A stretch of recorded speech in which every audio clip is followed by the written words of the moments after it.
کہ میری باری تھی، میری نوبت تھی، میرے گھر میں تھے سرکار دو جہاں، اور میرے ساتھ بستر پہ آرام فرما تھے. اور بستر کیا تھا؟ ایک ٹاٹ کا ٹکڑا تھا. اس کو اگر ڈبل کر دیتے تھے وہ بستر بن جاتا تھا، اور کھول دیتے تھے تو مصلح بن جاتا. ٹاٹ، یہ جو آپ ٹرکوں کے اوپر ڈالتے ہیں نا سامان کی حفاظت کے لیے، یہ ٹاٹ، یہ بستر تھا حضور کا. اس کو 4 دفعہ یعنی اس کو ڈبل کر کے کر دیتے تو بستر بنا کے اسی پہ سو جاتے، اور کھول دیتے تو وہی گویا قالین ہے، وہی دری ہے، وہی چٹائی ہے، وہی سب کچھ. یہ فراش رسول اللہ صلی اللہ علیہ وسلم. آج کل ہم عشق کے دعوے تو بہت کرتے ہیں نا جی، مولوی بھی، پیر بھی، بڑے بڑے لوگ بھی، لیکن ان کی زندگیوں کو اور سرکار دو عالم کی زندگی کو دیکھو تو ایسا تفاوت معلوم ہوتا ہے کہ آدمی حیران ہو جاتا ہے کہ خدا جانے ہمارا عشق کس بات میں ہے، صرف نام لینے میں یا میٹھی چیز کھانے میں، حلوہ کھانے میں، بس ہمارا عشق اسی طرح محدود ہے. لیکن دندان مبارک شہید کرانے میں تو کسی کو توفیق نہیں ہوتی. اللہ کی توحید کے لیے اپنے پاؤں چھلنی کرانے کی تو کسی کو توفیق نہیں ہوتی. اتباع سنت رسول میں رات کو ٹاٹ پہ سونے کی تو کسی کو تکلیف نہیں ہوتی. تو بہرحال بی بی عائشہ فرماتی ہے رضی اللہ تعالی عنہا صدیقہ بنت صدیق کہ میری جو آنکھ کھلی میں نے دیکھا فما وجدت رسول اللہ کہ حضور تو بستر پہ نہیں ہے. تو سیدہ عائشہ فرماتی ہیں کہ میرے دماغ میں فوراً ایک خیال آیا کہ پتہ نہیں حضور مجھے چھوڑ کے کسی دوسری بیوی کے گھر میں تشریف لے گئے، کیونکہ گھر تو کٹھے تھے نا بیویوں کے ازواج مطہرات. اس کا یوں آپ اندازہ فرما لیں کہ جہاں اب حضور کا روضہ مبارک ہے یہ حجرہ ہے بی بی عائشہ.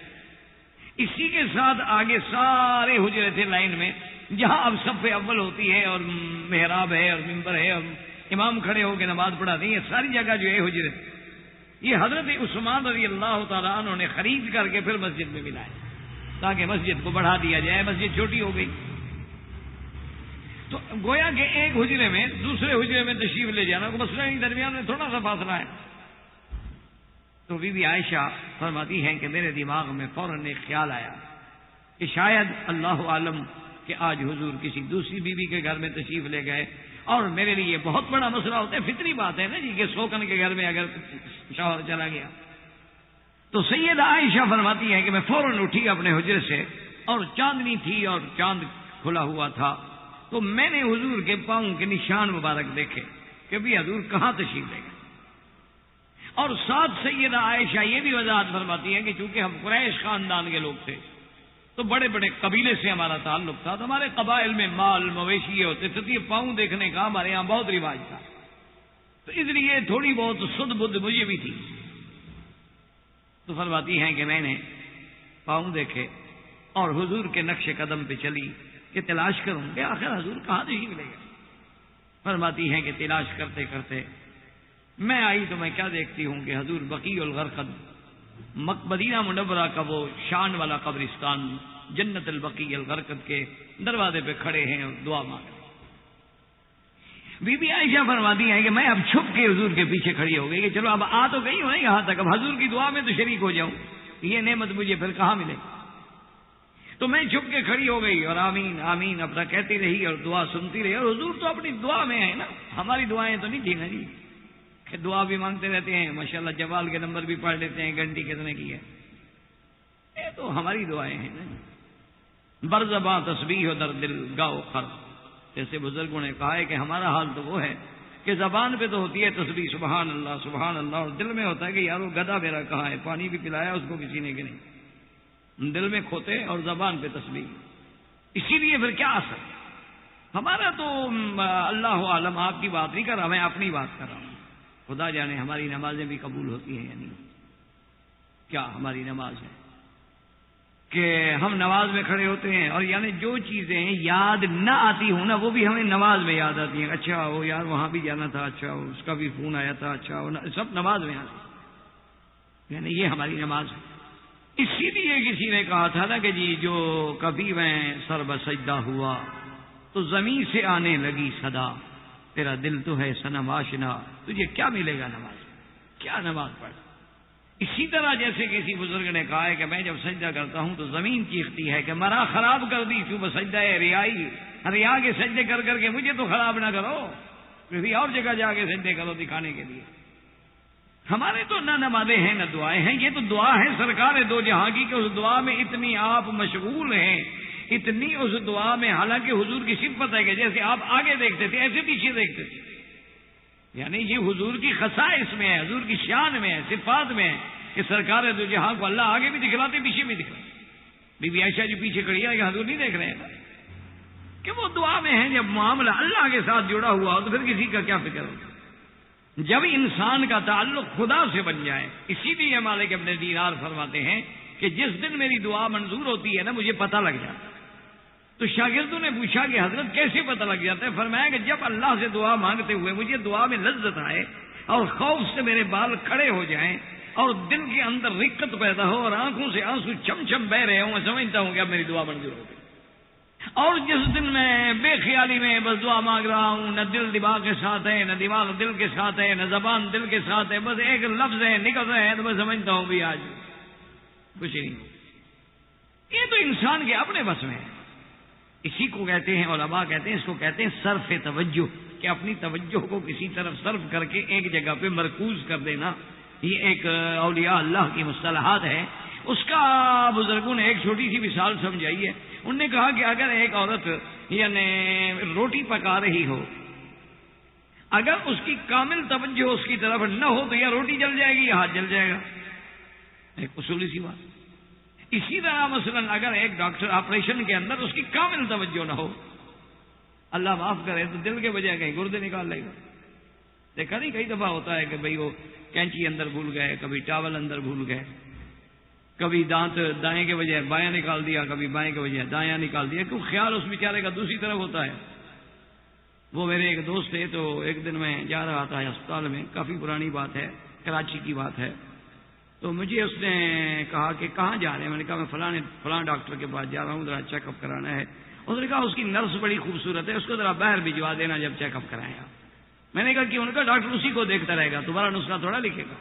انہوں نے کہا اس کا قلب و فکر جو ہے انشاءاللہ وہ وہی مشغول ہوگا اور آپ کو انشاءاللہ مارنے کے لیے وہ اچھا نسخہ تجویز کر دے گا کہ آپ وقت سے بڑے آرام سے سکون سے مر جائیں، تکلیف نہیں ہوگی آپ کو مرنے میں۔ میں واقعی گیا، سچی بات یہ ہے کہ وہ اس نے مجھے کوئی جائز مشورہ دیا تھا، تو واقعی ڈاکٹر صاحب بڑے مصروف تھے، مشغول تھے، تو میں نے کہا کہ حضرت اگر مقامات محبت سے گزر چکے ہوں تو فقیر کو بھی دیکھ لیں، اور اگر کچھ منازل باقی ہیں تو آپ طے کر لیں، میں کل حاضر ہو جاؤں۔ تو انہوں نے فوراً کہا کہ اچھا بھی ٹھیک ہے، سب کو نکال دو، ابھی مکی صاحب کو دیکھنا ہے، بڑی مہربانی۔ وہ بیچارے سمجھ بھی گئے کہ یہ تو بہت گہری بات کہہ گئے ہیں، مقامات محبت کا اشارہ جو کر گئے ہیں مجھے، تو بیچارہ شرمندہ بھی ہو گیا، اور بڑا وہ یعنی ورلڈ فیم کا آدمی، بہت بڑا اللہ عالم اب زندہ ہے یا نہیں، پرانی بات ہے، ہم اس وقت جوانی کی بات تھی جب آتش جوان تھا۔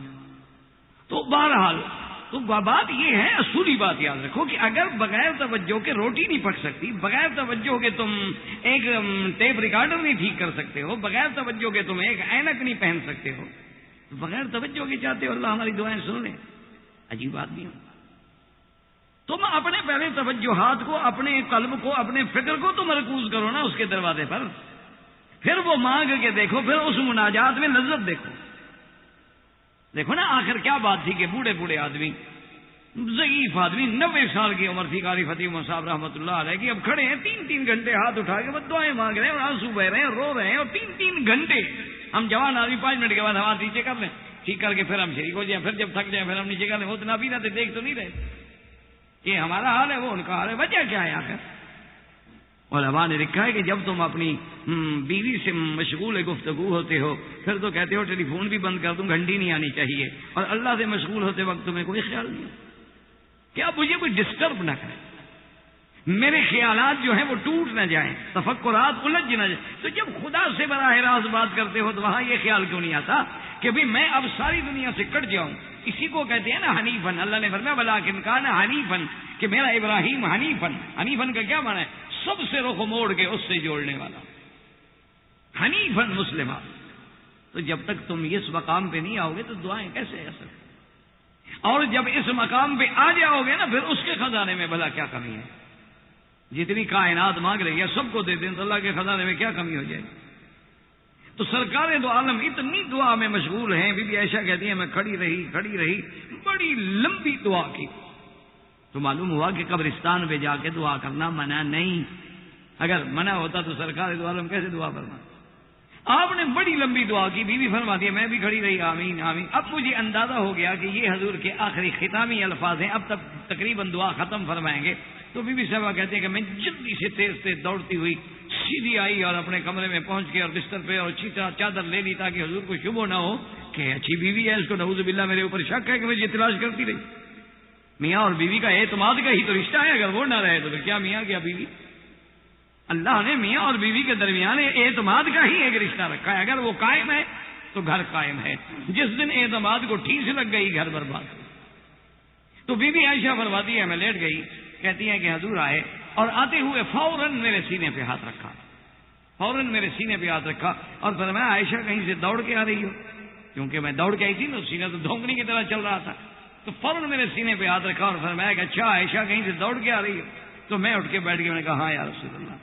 میں نے کیا بات ہے. میں نے کہا حضور جب میں نے آپ کو بستر پہ نہیں پایا تو میں آپ کے پاؤں کا نشان دے کے چل پڑی ڈھونڈنے کے لیے کہ پتہ نہیں حضور کس کے گھر میں تشریف لے گئے. آپ نے فرمایا انک لفی فکر, عائشہ تم اپنے خیال میں ہو, میں اپنے خیال میں ہوں. تمہیں یہ خیال ستا رہا تھا اور مجھے امت کا خیال ستا رہا تھا, اور میں اپنی امت کے لیے دعا مانگ رہا تھا. اور جانتی ہو بنو کلب کا قبیلہ دیکھا ہے. میں نے کہا ہاں یا رسول اللہ. فرمایا ان کی بکریاں دیکھی ہیں. میں نے کہا ہاں سنو تو بہت بکریاں. فرمایا اللہ نے ان کے بالوں کے برابر میری امت کو بخش دیا. میری آج کی دعا کا یہ اثر. تم اپنے فکر میں ہو, میں اپنے فکر, تم اپنی سوچ میں ہو, میں اپنی سوچ. تو اس لیے میں نے عرض کیا تھا کہ ہر کسی کی ایک فکر ہے کہ اگر حضور پاک چاہتے تو کسی دوسری بیوی کو بلا لیتے, عائشہ کو بلا لیتے. بی بی حفصہ اور بی بی عائشہ کا آپس میں بہت اچھا تعلق تھا. لیکن حضور صلی اللہ علیہ وسلم نے بی بی ماریہ قبطیہ. تو اس لیے علماء فرماتے ہیں کہ شاید سرکار دو جہاں کی یہ سوچ تھی کہ باقی سب بیویاں جو ہیں وہ تو ایک مقام کی ہیں, ان میں سے اگر کسی کو بلایا جائے ہو سکتا ہے کہ وہ دل میں اچھا نہ سمجھے. اب میری بات کا انکار بھی نہیں کر سکتی, اللہ کے نبی کا انکار کون کرے, لیکن وہ دوسری بیوی کے گھر میں آنا اچھا نہ سمجھے. لیکن بی بی ماریہ تو باندھی ہے, اس کے تو انکار کا کوئی سوال ہی پیدا نہیں ہوتا. تو بی بی صاحبہ تشریف لے آئیں اور حضور صلی اللہ علیہ وسلم نے اپنی خواہش مبارک بھی پوری فرمائی جیسا کہ کتابوں میں ہے. اور حضور صلی اللہ علیہ وسلم جب فارغ ہوئے اور باہر تشریف لائے کمرے سے, دیکھا تو بی بی حفصہ جس کا گھر تھا وہ باہر بیٹھی ہے اور رو رہی ہے. حضور نے فرمایا نماز سب کی کیا بات ہے, کیوں رو رہے؟ انہوں نے کہا رسول اللہ فی یومی فی بیتی علی فراش, کہ سرکار دو جہاں میرا دن ہے, میرا گھر ہے, میرا بستر ہے, آپ نے دوسری بیوی کو کیوں بلایا؟ آپ نے اس کا مطلب ہے کہ میرا کوئی مقام آپ کے دل میں نہیں تھا. میں نے آپ اندازہ کریں. اچھا یہ باتیں جو ہے نا یاد رکھیں, یہ ناز ہوتا, یہ اعتراض نہیں ہوتا. کوئی اعتراض کرے حضور پر نعوذ باللہ وہ مسلمان رہ سکتا ہے. فرق سمجھا کریں. بیوی جو گھر میں بات کرتی ہے اس کو اپنے خامند پہ ایک ناز ہوتا ہے. اس لیے علماء کہتے ہیں کہ بیوی کبھی الٹی پلٹی بات بھی کر جائے تو برداشت کیا کرو. وہ بغض نہیں ہوتا, وہ ایک ناز پہ کہہ رہی ہوتی ہے کہ آخر میں اس کی بیوی ہوں, ورنہ کون حضور کو ایسی بات کہہ سکتا ہے. تو حضور پاک نے فرمایا کہ حفصہ, حضور نے پھر اس کو سمجھانے کی یہ نہیں فرمایا کبھی میری بیوی ہے, میں نے بلا لیا, میرا گھر ہے, تو میں جو گھر دیا وہ بھی تو میرا گھر ہے, اور جب وہ میری بیوی ہے میرے لیے حلال ہے, تو میں اگر اس کو بلا لوں اس میں کیا ہے. میں نے کہا حضور اتنی بات بھی نہیں کہے, بلکہ محض ایک عورت کے دل کو جو ٹھیس لگی تھی اس کے عقل کے مطابق اس کی دل جوئی کے لیے حضور نے فرمایا اچھا حفصہ زیادہ بات نہ کرو, آج کے بعد میں نے بی بی ماریہ کو اپنے اوپر حرام کر دیا. بات انی حرم تو ماری, کہ جس کی وجہ سے تمہاری دل شکنی ہو رہی ہے نا, ختم ہو گئی بات. میں نے اس کو اپنے لیے حرام کر دیا, آج کے بعد میرے لیے حرام ہو گئی. اب تو بی بی صاحبہ خود بخود مطمئن ہوگی, خوشی ہو گئی کہ بھئی اس کو حضور نے اتنا تو نہیں اونچا کیا کہ میری شان میں, بلکہ میرے لیے اس کو حرام کر دیا. تو بی بی حفصہ خوش ہو گئی. لیکن یہاں ایک مسئلہ سمجھ لیں, ایک ہوتا ہے اللہ کے حلال کو اعتقاداً حرام کہنا, بات کو سمجھیں, یہ تھوڑا سا باریک مسائل ہوتے ہیں, لیکن آدمی توجہ کرے تو پھر کوئی مسئلہ نہیں, بات وہی توجہ کی ہے. تو اللہ نے ایک چیز کو حلال کیا ہے, اگر اس حلال کو وہ عقیدتاً یعنی اعتقاد میں بھی یہ سمجھے کہ یہ حرام ہے, یہ تو کفر ہے, کافر ہو گیا. مثلا اللہ نے بکری کو حلال کیا, مرغی کو حلال کیا, وہ کہتے ہیں نہیں ہے حرام, اور عقیدہ رکھتا ہے کہ یہ حرام ہے, تو کافر ہو گیا, کیونکہ اللہ کے حلال کو کوئی حرام نہیں کر سکتا. اچھا اسی طرح اللہ کے حرام کو بھی کوئی حلال نہیں کر سکتا. الحلال بین والحرام بین، حلال بھی واضح ہے، حرام بھی۔ اب کوئی کہے کہ نہیں جی شراب جو ہے وہ حرام نہیں، اگر وہ عقیدہ رکھتا ہے کہ حرام نہیں، یعنی حرام کو کہتا ہے حلال ہے تو کافر ہو گیا، حلال کو کہے حرام ہے تو کافر ہے۔ ایک تو ہے یہ بات۔ اچھا، ایک یہ بات ہے کہ عقیدہ تو نہیں رکھتا، یعنی عقیدہ تو اس کا ہے کہ حلال حلال ہے، لیکن وہ کہتے ہیں میرے لیے حرام ہے، تو یہ ایک بات جو ہے گناہ ہے کہ جب حلال ہے تو پھر تم اپنے اوپر حرام کیوں کر رہے ہو؟ دو بات۔ ایک تیسری بات یہ ہوتی ہے کہ کسی سبب کے لیے اپنے اوپر اس چیز کو منع کر دیتا ہے کہ مثلا مرض ہے، بیماری ہے، ڈاکٹر نے کہا ہے کہ بھئی دودھ نہ پیو، ٹھیک، اب یہ نہیں کہ نعوذ باللہ وہ دودھ کو حلال نہیں سمجھتا، اس نے کہا کہ بابا دودھ یا دودھ سے بنی ہوئی جتنی چیزیں ہیں نا بند کر، ٹھیک، یہ بطور مرض ہے، اس میں کوئی گناہ نہیں۔ اور انہی وجہ سے وہ جو لوگ اعتراض کرتے ہیں نا، بعض بزرگوں کے قصے پڑھتے ہیں کہ بزرگ نے کہا کہ بھئی یہ ترک جبالی ہے اور یہ ترک جلالی ہے، یہ فلاں چیز نہ کھاؤ فلاں چیز، وہ بھی اسی نوع سے ہوتا ہے، وہ حرام نہیں کہتے، وہ انسان کی ہدایت کے لیے، اس کی تربیت کے لیے، اس کے روحانی امراض کو دور کرنے کے لیے تجویز کرتے ہیں کہ اچھا بھی اس کو کچھ دن بھوکا رکھو، قلت کلام ہو، قلت طعام ہو، قلت منام ہو، یہ تین چیزیں ہوتی ہیں تب جا کے کام بنتا ہے، قلت طعام، قلت کلام اور قلت منام، کہ نیند بھی کم، کھانا بھی کم، بولنا بھی کم، پھر جا کے منزلیں طے ہوتی ہیں، ایسے تو نہیں ہوتی۔ ایسے تو سارا دن آپ جو نیکی کرتے رہے، شام کو بیٹھ کے گپ شپ جو لگائی، دو باتیں منہ سے نکالی، سارے دن والا قصہ کرنا، وہ جو سارا دن محنت کی تھی نا یہ فی امان اللہ ہو گئی۔ تو یہ اسی ضمن میں وہ بزرگ کرتے ہیں، یہ نہیں کہتے کہ تمہارے لیے حرام ہے نعوذ باللہ۔ اسی لیے بہت سارے بزرگ ہیں جو کافی عرصہ گوشت نہیں استعمال کرتے، یعنی بابا ایک اس میں زیادہ طاقت ہے اور پھر آدمی کو دوسری خواہشات جنم لیتی ہیں، نہ کھائیں گے نہ کچھ، ورنہ وہ حرام نہیں تھا۔ اب حضور صلی اللہ علیہ وسلم کا اعتقاد یہ نہیں تھا کہ حرام، مقصد ہے کہ اپنے اوپر حرام کرنا، لیکن یہ حرام کرنا بھی اللہ کو پسند نہ ہے، اللہ نے قرآن اتار دیا۔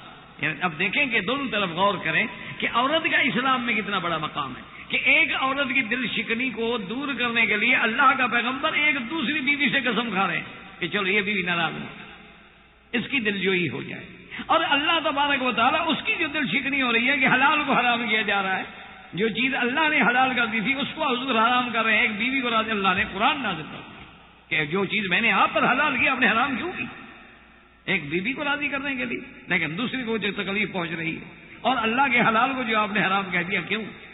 لم تحرم ما احل، یعنی اتاب۔ اسی سے آپ اندازہ کریں کہ اللہ کی نگاہ میں ایک عورت کا کیا مقام ہے، اور سرکار دو عالم کی نگاہ میں ایک عورت کا کیا مقام ہے۔ اچھا، حضور نے ایک بات یہ بھی کی، آپ نے فرمایا بی بی حفصہ سے کہ بھئی میں نے ماریا کو اپنے اوپر حرام کر دیا، لیکن کسی سے بات نہیں کرنا، بس یہ تیرے اور میرے درمیان میں رہے گی بات۔ اس نے کہا بہت اچھا ہے۔ اچھا، حضور جب تشریف لے گئے تو ساتھ ہی کا گھر جو ہے بی بی عائشہ کا تھا، اس نے دروازے کو دیوار کو کٹکھٹایا تو بی بی عائشہ سمجھ گئی کہ بی بی حفصہ بات کرنا چاہتی ہے۔ انہوں نے کہا اچھا ہوا اللہ پاک نے ہمیں ایک فائدہ کر دیا ہے، میں نے جھگڑا تو کیا حضور سے، لیکن حضور نے بی بی ماریا کو تو چلا ایک تو بی بی کم ہو گئی نا، ہمارا بھلا تو ہو گیا نا، بھئی ایک دن ہمیں جلدی ملے گا نا، حضور کا وصال ہے، حضور کی محبت ہے، کون نہیں چاہتا کہ حضور میرے گھر جلدی آئیں۔ تو بہرحال اس نے حضور کے حکم کی خلاف ورزی کرتے ہوئے اپنی بہناپے کو مقدم رکھ کے خوشی میں ضبط نہ کر سکی اور بی بی عائشہ کو بتلا۔ ایک واقعہ یہ جس پر مفسرین نے لکھا ہے کہ یہ سورت نازل ہوئی، اور بعض علماء فرماتے ہیں کہ نہیں، واقعہ یہ نہیں ہے، بلکہ واقعہ یہ ہے کہ حضور صلی اللہ علیہ وسلم جب عصر کے بعد ہر بیوی کے گھر میں تشریف لے جاتے تھے تو بی بی زینب کے گھر میں جب آپ جاتے تو وہاں زیادہ دیر لگ جاتی، یعنی اگر اور بیویوں کے گھر میں 10 منٹ بیٹھے ہیں تو وہاں 20 منٹ لگ گئے۔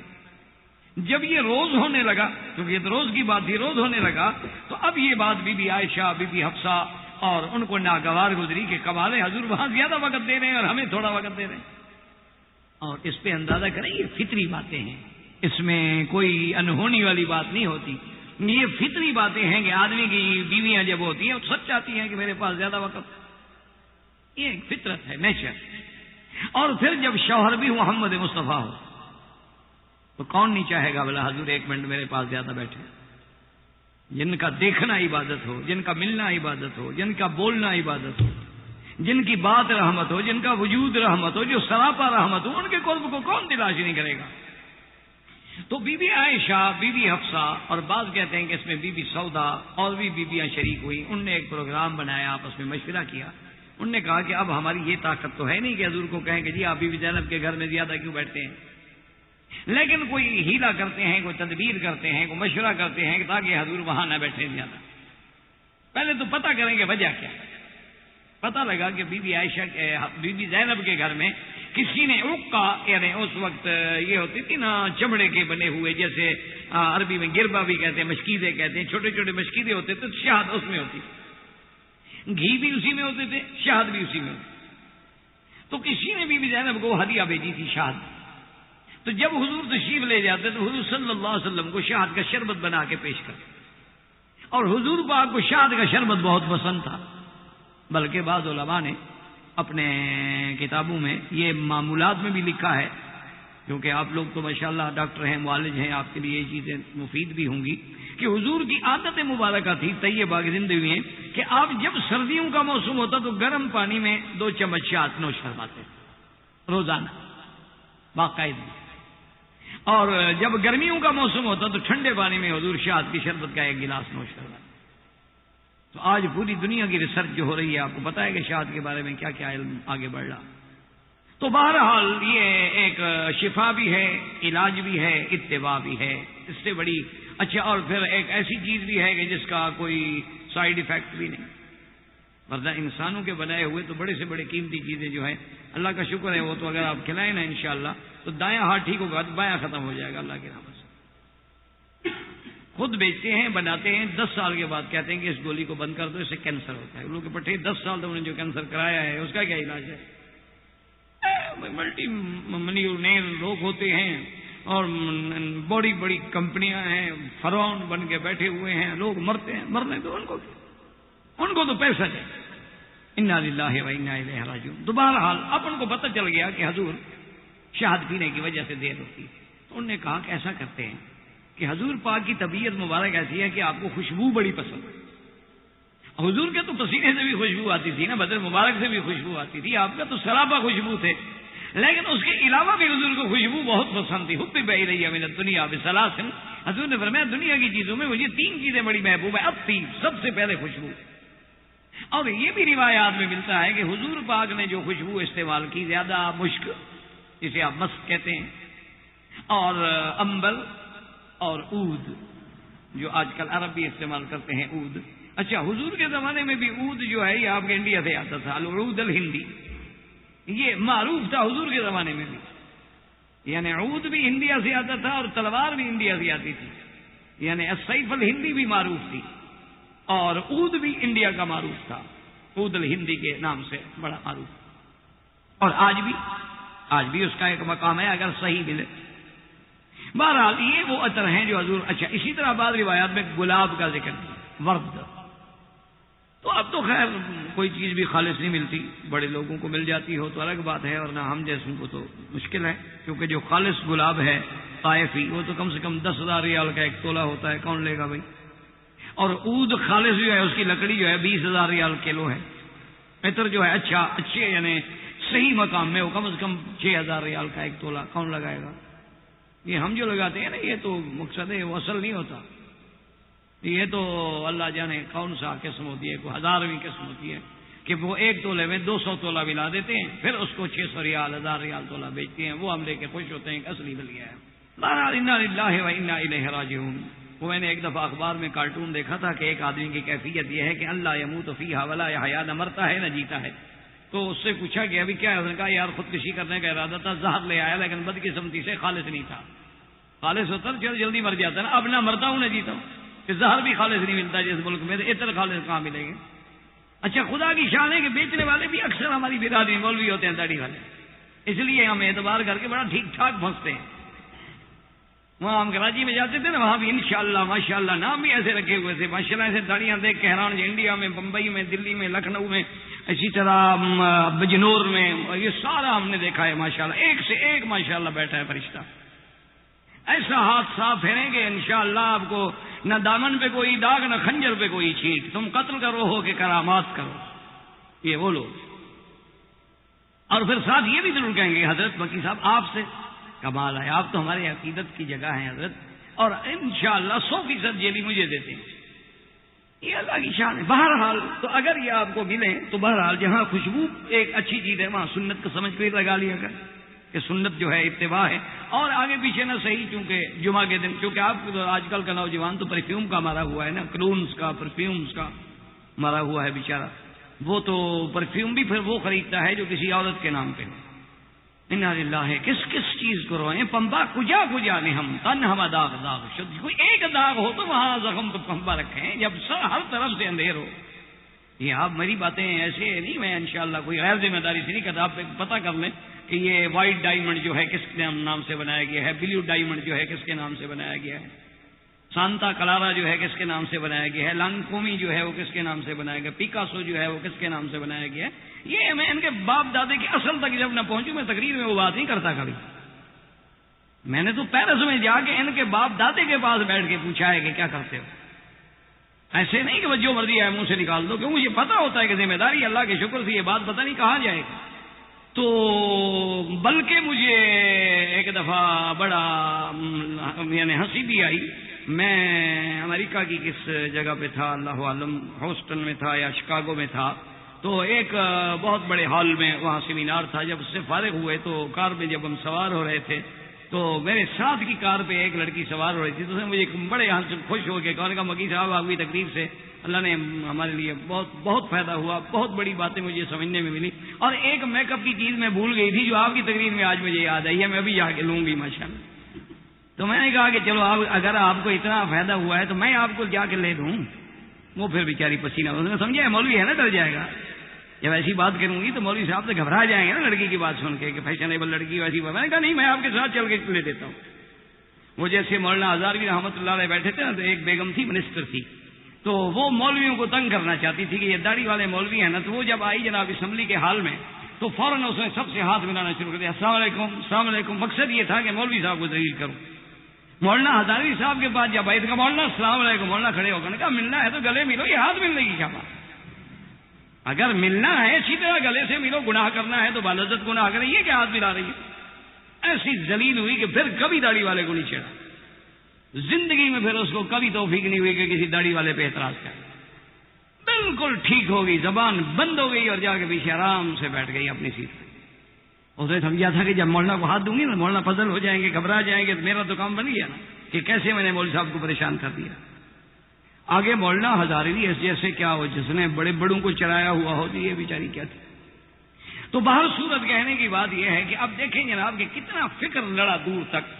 اب انہوں نے کہا کہ جب حضور صلی اللہ علیہ وسلم تمہارے گھر میں آئے نا بی بی حفصہ، تو تم کہنا کہ یا رسول اللہ آج تو ہوا محسوس ہو رہی ہے آپ کے بدن سے، آپ کے مبارک سے کچھ ہوا آ رہی ہے عجیب سی، اور میرے پاس جب آئیں گے میں بھی یہی کہوں گی، اور بی بی سلمہ سے کہا تمہارے پاس ہے تم بھی یہی کہو۔ اب صاف بات ہے کہ حضور پاک تو یعنی ماں سوائے آپ خوشبو کے کبھی اللہ معاف کرے ریحا کے قریب ہی نہیں جاتے تھے، تو جب حضور کو یہ کہا جائے کہ سرکار آپ کے بدن مبارک سے کچھ ناگوار سی بو آ رہی ہے تو یہ تو بہت بڑی بات ہے۔ اچھا اب اندازہ کریں، یہ بھی انہوں نے مشورہ کر لیا کہ حضور تو فرمائیں گے کہ عورتوں میں کوئی چیز استعمال ہی نہیں کی ماں سوائے شہد کے، تو ہم کہیں گے حضور شاید پھر اس کی وجہ سے ہو۔ حضور فرمائے اللہ کی بندی شہد سے کیسے ہوا بو آ سکتی ہے؟ تو ہم کہیں گے اصل معلوم ہوتا ہے کہ شہد کی مکھیوں نے ایک گوند ہوتی ہے عرفت، شاید وہ کھایا ہو، اس سے پھر وہ شہد بنی ہو، اس کا اثر آیا ہو، اس کو کہتے ہیں مغافیر، جسے آپ کہتے ہیں ہینگ ایک چیز ہوتی ہے اکثر پٹھان بھائی کھاتے رہتے ہیں، اللہ تبارک و تعالیٰ اس کی بھی بڑی عجیب سی ہوتی ہوا ہوتی ہے۔ تو بہرحال یہ ہے کہ یہ ساری بات طے ہو گئی، حضور تشریف لائے تو بی بی صاحبہ نے کہا کہ یا رسول اللہ کہ مجھے ایک ناگوار سی بو آ رہی ہے، معاشرت اللہ علیہ وسلم کہ میں نے تو شہد دیا ہے۔ تو انہوں نے کہا ہاں یا رسول اللہ ریح المغافیر ہے، معلوم ہوتی ہے کہ وہ شہد کی جو چھتا تھا نا وہ کسی عرفت گوند پہ تھا۔ میں اللہ عالم، اب حضور دوسری بیوی کے پاس ہے، اس بیوی نے بھی یہی کہہ دیا۔ اب اللہ کے پیغمبر ہوں گے، دل تو صاف ہوتے ہیں نا، جب دل صاف ہوں، جب ایمان صاف ہو تو پیغمبر تو پھر بات جو ہے نا وہ ہمارے حضرت ایک گزرے ہیں وہ حضرت حافظ صاحب کے نام سے مشہور تھے، علماء، بڑے علماء کے استاذ تھے. تو حضرت شیخ الحدیث نے ان کا ایک واقعہ لکھا ہے. انہوں نے کہا کہ بچے جو تھے نا جی، انہوں نے ایک دن مشورہ کیا کہ اب حضرت سے چھٹی لینی ہے تو کیسے چھٹی لیں. تو بچوں نے آپس میں مشورہ کر لیا. اب جو بچہ ہے وہ کہ حضرت آپ کی آنکھیں آج سرخ لگ رہی ہیں. دوسرا آیا، اس نے کہا حضرت یہ آپ کو تو معلوم ہوتا ہے کچھ آگے کچھ پردہ کچھ جالا سا بھی آ رہا ہے، آپ کو نظر میرے خیال میں کمزور ہو رہی ہے.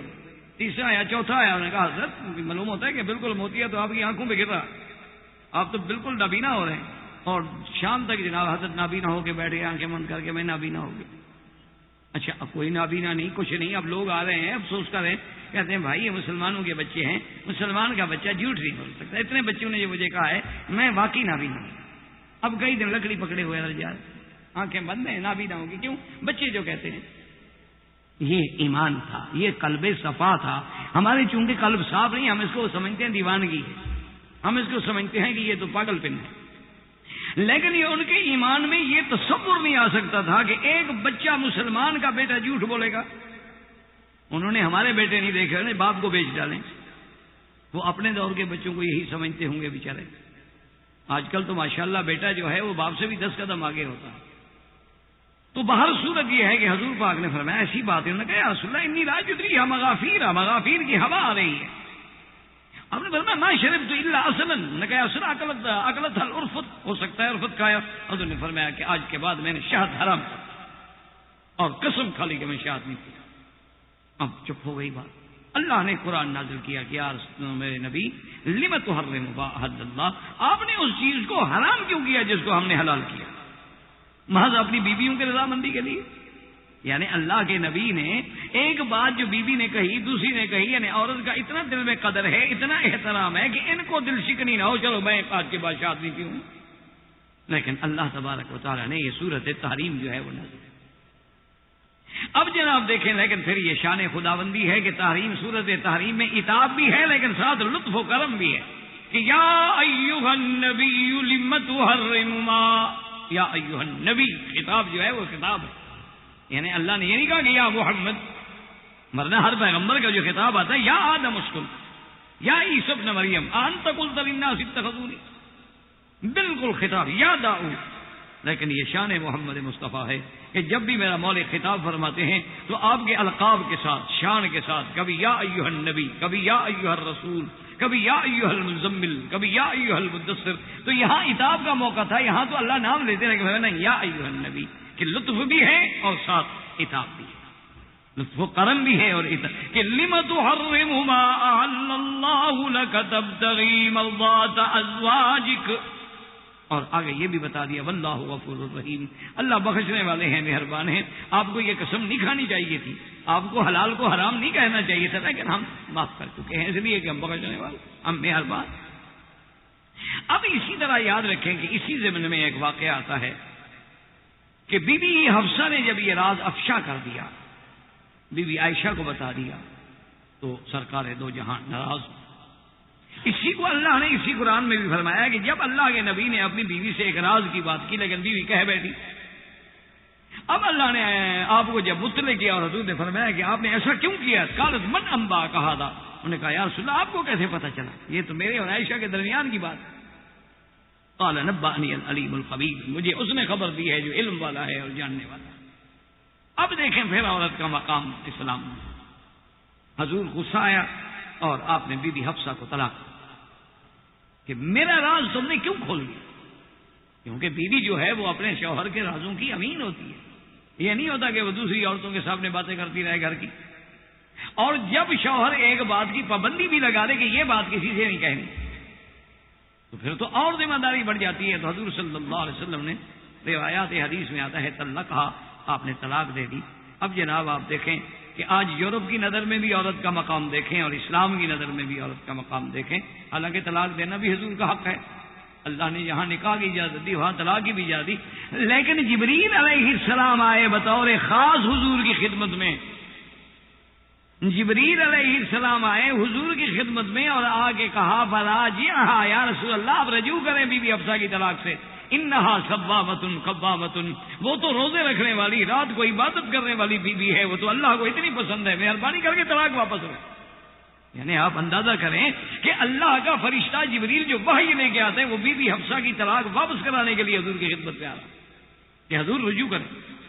آپ کی بیوی تو بڑے شان والی ہے, آپ طلاق نہ دیں. طلاق دے دی ہے, رجوع فرما لیں. اچھا, اب اسی طرح دیکھیں کہ جب یہ باتیں زیادہ بڑھ گئیں اور بھی کچھ اسباب ہو گئے تو اب دو باتیں ہو گئی نا کہ ایک یا تو بی بی ماریا والا قصہ یا شہاد والا قصہ. لیکن بعض علماء کہتے ہیں کہ جھگڑے میں کیوں بڑا ہو سکتا ہے, وہ بھی واقعہ پیش آیا ہو, یہ بھی واقعہ پیش آیا ہو, ایسی بڑی بات ہی. تو لہٰذا کیوں ہم تعارض میں جھگڑیں کہ وہ غلط ہے یا نعوذ باللہ وہ غلط, کیونکہ بعض واقعات یعنی صحیح ہے میں ہیں. تو اب جناب اسی طرح جب باتیں اور بڑھی تو ایک مسئلہ ہے, اس کا نام ہے ایلا, کہ کوئی بندہ اپنی بیویوں سے قسم کھا لے کہ میں اس بیوی کے پاس 1 مہینے کے لیے مثلا نہیں آؤں گا, تو اس کو کہتے ہیں ایلا. اس میں طلاق نہیں ہوتی. اب حضور صلی اللہ علیہ وسلم اب ذرا پورے واقعات کو پس منظر کو دماغ میں رکھیں گے تو بات انشاءاللہ سمجھ آئے گی کہ بی بی ماریا کو حضور نے بلایا تھا. بی بی ماریا تو حضور کے بلانے پہ آئیں. بی بی حفصہ ناراض ہوئی تو حضور نے بی بی ماریا کی تحریم کا فیصلہ فرما لیا. پھر اللہ نے قرآن اتارا, حضور نے قسم کا کفارہ ادا کر دیا اور بات ختم ہو گئی. لیکن پھر دیکھو کہ اب حضور نے قسم کھا لی کہ میں اپنی بیویوں کے پاس 1 مہینے کے لیے کسی بیوی کے پاس بھی نہیں جاؤں. اس کو کہتے ہیں ایلا. یہ بھی اسلام کا ایک حکم ہے کہ اگر آپ کی بیوی میں کوئی نشوز ہے, کوئی اس کے اندر نافرمانی کے اثرات ہیں, تو اسلام نے سکھایا ہے کہ بھئی یا تو ایسا ہے کہ ایک کمرے میں پہلے آپ کٹھے لیٹتے تھے, اب علیحدہ لیٹنا شروع کر دو. ایک بستر پہ آپ کٹھے سوتے تھے, اب علیحدہ سونا شروع کر دو. یا اس کے ساتھ بات کچھ دنوں کے لیے بند کر دو تاکہ تنبیہ ہو, اس کو اصلاح ہو اس کی. تو حضور صلی اللہ علیہ وسلم نے قسم کھا لی کہ 1 مہینے تک میں اپنی بیویوں کے پاس نہیں جاؤں. اور پھر دیکھیں یہ 1 مہینہ کہتے ہیں روایات میں ہے کہ حضور نے کہاں گزارا, بی بی ماریا کے گھر. اب دیکھیں, اندازہ کریں سرکار دو عالم کے دل میں کیا مقام ہے کہ اگر اس بی بی کو میں نے کہہ دیا تھا, حرام کا لفظ کہہ بیٹھے تھے, تو اب اس کی دل جوئی یہ کی کہ صرف 1 وقت کے لیے نہیں, پورا 1 مہینہ حضور اس کے گھر میں بیٹھے ہوئے. اور 7 بیویوں کو بھی تبھی کتنا بڑا مقام ہے, کتنا احساس ہے ایک عورت کی عظمت کا, خیالات کا, کہ اس کو دل شکنی تو ہوئی تھی نا, بھی میرا کیا قصور تھا جو مجھے حرام کیا گیا.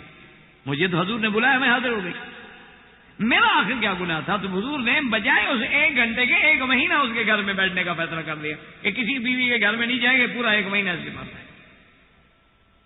اور یہ بات جو تھی پورے مدینے میں اڑ گئی کہ طلق رسول اللہ ازواجہ, کہ حضور نے اپنی سب بیویوں کو طلاق دے دی ہے, طلاق دے دی ہے, طلاق دے دی ہے. اور پورے صحابہ مدینہ منورہ کی مسجد میں, حضور کی مسجد میں بیٹھے اور رو رہے کہ یار اتنا بڑا حادثہ ہو گیا, حضور نے طلاق دے دی اپنی بیویوں کو. امہات المؤمنین ہماری مائیں, ہماری ماؤں کو آج طلاق ہو گئی.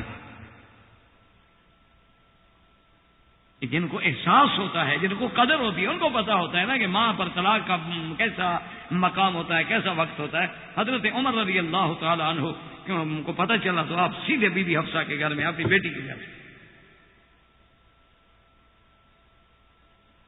آپ نے آگے کہا بی بی حفصہ سے کہ اچھا میں نہیں کہتا تھا کہ تم زیادہ جرأت نہ کیا کرو حضور کے سامنے بات کرنے کی, اب اچھا ہو گیا, اب میں نے سنا ہے کہ حضور نے طلاق دے دی ہے, ٹھیک ہو گیا. اب اسی لیے میں کہتا تھا کہ حفصہ اتنا جرأت نہ کیا کرو بات کرنے کی.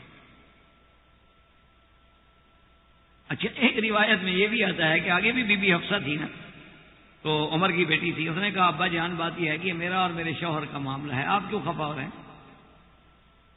نے کہا کہ یہ میرا اور میرے شوہر کا معاملہ ہے, ہم جانے ہیں, ہم آپس میں جانے گے, ہمارا معاملہ آپس میں ہے, آپ کیوں ناراض ہو رہے ہیں مجھ سے. لیکن آگے بھی تو عمر ہے نا, تو انہوں نے کہا عسى ربه ان طلقكن, یہ کہا کہ ہو سکتا ہے کہ اگر اللہ پاک نے حضور کے دل میں یہ بات ڈالی ہے کہ وہ اپنی بیویوں کو طلاق دے دے, تو قادر ہے یبدلہ خیرا منکن, کہ وہ ان بیویوں کے بجائے اللہ حضور کو اور بیویاں اچھی دے دے گا. مسلمات مومنات قانتات تائبات عابدات سائحات طیبات وابکارا. اندازہ کرو حضور کی بیویوں کی صفتوں کا کہ وہ بیویاں کیسی ہوں گی. اس لیے قرآن کہتا ہے کہ خیرا منکن مسلمات مومنات قانتات تائبات عابدات سائحات سیبات و ابکارا، کہ وہ عورتیں اپنے آپ کو اللہ کے سپرد کرنے والی، اللہ پہ ایمان لانے والی، رات کو لمبی لمبی عبادت کرنے والی، غلطی ہو تو توبہ کرنے والی، رات دن زندگی عبادت میں گزارنے والی، روزے رکھنے والی، بیوہ بھی اور کنواریاں بھی، اللہ تو قادر ہے، اگر اللہ کے نبی نے طلاق دے دی اللہ بدل دے گا۔ اسی لیے حضرت عمر کہتے تھے کہ خدا کی شان ہے کہ جو لفظ میرے زبان پہ نکلے اللہ نے عرش سے وہی نازل کر۔ تو حضرت عمر رضی اللہ تعالیٰ عنہ کہتے ہیں کہ بھئی اپنی بیٹی کو ڈانٹنے کے بعد پتہ کیا کہ حضور کہاں ہیں، تو پتہ لگا کہ حضور صلی اللہ علیہ وسلم فلاں مقام پہ ہیں اور اس غرفے میں ہیں، یعنی غرفہ کہتے ہیں اوپر والے کمرے کو، ایک کمرہ نیچے تھا ایک کمرہ اوپر تھا، تو حضور اوپر تھے۔ تو حضرت عمر نیچے آئے، آپ کا غلام جو ہے باہر بیٹھے تھے، حضرت رباط نے کہا کہ فاستأذن لی رسول اللہ، حضور سے اجازت مانگو، کہو عمر دروازے پہ آیا ہے۔ تو اس نے جا کے عرض کیا، حضور خاموش رہے۔ وہ واپس آیا، اس نے کہا عمر اجازت نہیں ملی۔ تھوڑی دیر گزری، حضرت عمر نے پھر آواز لگائی، غلام نے جا کے پھر عرض کیا، تو حضور خاموش رہے۔ واپس آیا، اس نے اشارہ کیا، اب اجازت نہیں مل رہی۔ حضرت عمر کہتے ہیں اب میری جان نکلنی شروع ہو گئی کہ بھئی حضور مجھے بھی ملنے کی اجازت نہیں دے رہے، بات نہیں کر رہے، اور صحابہ مسجد میں بیٹھے رو رہے ہیں۔ تو حضرت عمر کہتے ہیں کہ جب برداشت نہ ہوا تو پھر میں نے زور سے آواز دی تاکہ حضور خود براہ راست میری آواز سنیں، تو شاید میری اس آواز پہ اجازت عطا فرما دیں۔ تو جب میں نے زور سے آواز لگائی، حضور نے کہا اجازت ہے، تو میں اوپر گیا اور سلام کیا، اور سلام کرنے کے بعد سب سے پہلا سوال میں نے یہ کیا کہ حل طلقت نساءک یا رسول اللہ، کیا آپ نے اپنی بیویوں کو طلاق دے دی ہے؟ حضور نے فرمایا نہیں۔ کس نے کہا ہے؟ میں نے کہا حضور آپ نے طلاق نہیں دی۔ حضور نے فرمایا میں نے طلاق نہیں دی، حالانکہ تو میں نے اعلان کیا ہے کہ 1 مہینے کے لیے اپنی بیویوں کے پاس نہیں جاؤں گا، طلاق تو میں نے نہیں دی ہے۔ تو حضرت عمر کہتے ہیں کہ یا رسول اللہ یہ تو بڑی خوشی کی بات ہے۔ حضرت عمر کہتے ہیں ایک روایت میں آتا ہے کہ میں نے زور سے کہا اللہ اکبر، اور زور سے وہیں سے آواز دی ما طلق رسول اللہ، حضور نے کوئی طلاق نہیں دی، مسلمانوں خوش ہو جاؤ۔ میں نے کہا حضور صحابہ تو رو رہے ہیں کہ ہماری ماؤں کو طلاق ہو گئی، میں ما طلق تو۔ اور اس کے بعد حضرت عمر کہتے ہیں اب میرا جی چاہا کہ میں تھوڑا سا حضور کو کوئی ایسی بات کروں کہ حضور خوش ہوں، ہنسیں۔ تو میں نے کہا یا رسول اللہ ان عورتوں کو آپ ہی نے تو سر پہ چڑھایا۔ ہم مکے والے قریشی جو تھے نا، مجال ہے کہ ہمارے سامنے عورتیں بولیں جناب ہم تو لکڑیاں رکھتے تھے اپنے ہاتھ میں اور مار مار کے سیدھا جو کر دیتے تھے، آپ اسلام آیا، دین آیا، آپ نے تو عورتوں کو ہمارے سر پہ بٹھا دیا، اب دیکھا آپ کو بھی تنگ کر رہی ہے۔ تو وضاح کا رسول اللہ، حضور ہنس پڑے، حضور صلی اللہ علیہ وسلم کو ہنسی آ۔ تو حضرت عمر یہی چاہتے تھے کہ کسی طرح حضور تھوڑا سا تو مسکرائے، غصے میں ہیں حضور صلی اللہ علیہ وسلم۔ اور اس کے بعد جناب یہ آیت مبارک نازل ہوئی جو حضرت عمر نے کہی تھی۔ اب اس آیت کو سمجھیں کہ علماء نے کہا کہ اس میں بھی اشارہ موجود ہے کہ اگر حضور کی بیویوں سے اور اس وقت کوئی اور بیویاں بہتر ہوتی تو اللہ قادر تھا بدل دیتے، لیکن جب نہیں بدلی تو معلوم ہوا اور اس سے کوئی بہتر تھی ہی نہیں۔ اس لیے علماء نے لکھا ہے کہ اسی آیت میں یہ اشارہ موجود ہے کہ اگر اصابہ ان یبدلہ ازواجا خیرا منکن، ان طلقکن ان یبدلہ ازواجا خیرا منکن مسلمات مومنات قانتات تائبات عابدات سائحات سیبات و ابکارا۔ تو علماء نے لکھا کہ اگر بہتر ہوتی تو بدل دیتے نا، جب نہیں بدلی تو معلوم ہوا کہ پوری امت میں یہی بہتر تھی جو ازواج محمد مصطفیٰ تھی۔ اچھا دوسری بات یہ ہے کہ اللہ نے فرمایا سیبات و ابکارا، سیب کہتے ہیں بیوہ عورت، شادی شدہ عورت، ابکار ہے بکر سے کنواری عورت۔ تو سیب کا ذکر پہلے آیا، ابکار کا ذکر بعد میں آیا ہے کہ شادی شدہ یا کنواری، حالانکہ کنواری کا مقام جو ہے شادی شدہ سے زیادہ ہوتا ہے، لیکن یہاں سیبات مقدم ہے۔ تو علماء نے کہا یہ بھی اشارہ ہے نا، حضور کی پہلی بیوی بھی سیب تھی نا خدیجہ، اور کنواری بیوی تو بعد میں آئی تھی، تو اس سے اشارہ ہوا کہ حضور کی بیویوں میں یہ تمام کامل کی کامل صفات موجود تھیں، اور اللہ نے اپنے نبی کے لیے ان کو چن لیا تھا اور یہ مقام دیا تھا کہ ازواجہ امہاتہم، کہ قیامت تک حضور کی بیویاں جو ہیں پوری امت مصطفیٰ کی مائیں ہیں۔ اس سے بڑا ایمان سے کہیں کو مرتبہ ہو سکتا ہے جو آج تک دنیا کے کسی مذہب نے دیا ہو کہ حضور کی بیوی اور قیامت تک جو مسلمان پیدا اس کی بھی ماں ہے، جو پیدا ہو چکے یا آئندہ پیدا ہوں گے، جو بھی کلمہ پڑھے گا اس کے لیے وہ ماں کا درجہ رکھے گی۔ اللہ تبارک و تعالی ہمیں اسلام کی روشنی میں مقام عورت کو، عظمت عورت کو سمجھنے کی توفیق عطا فرمائے۔ واللہ اعلم وآخر دعوانا الحمدللہ رب العالمین۔ احباب کرام،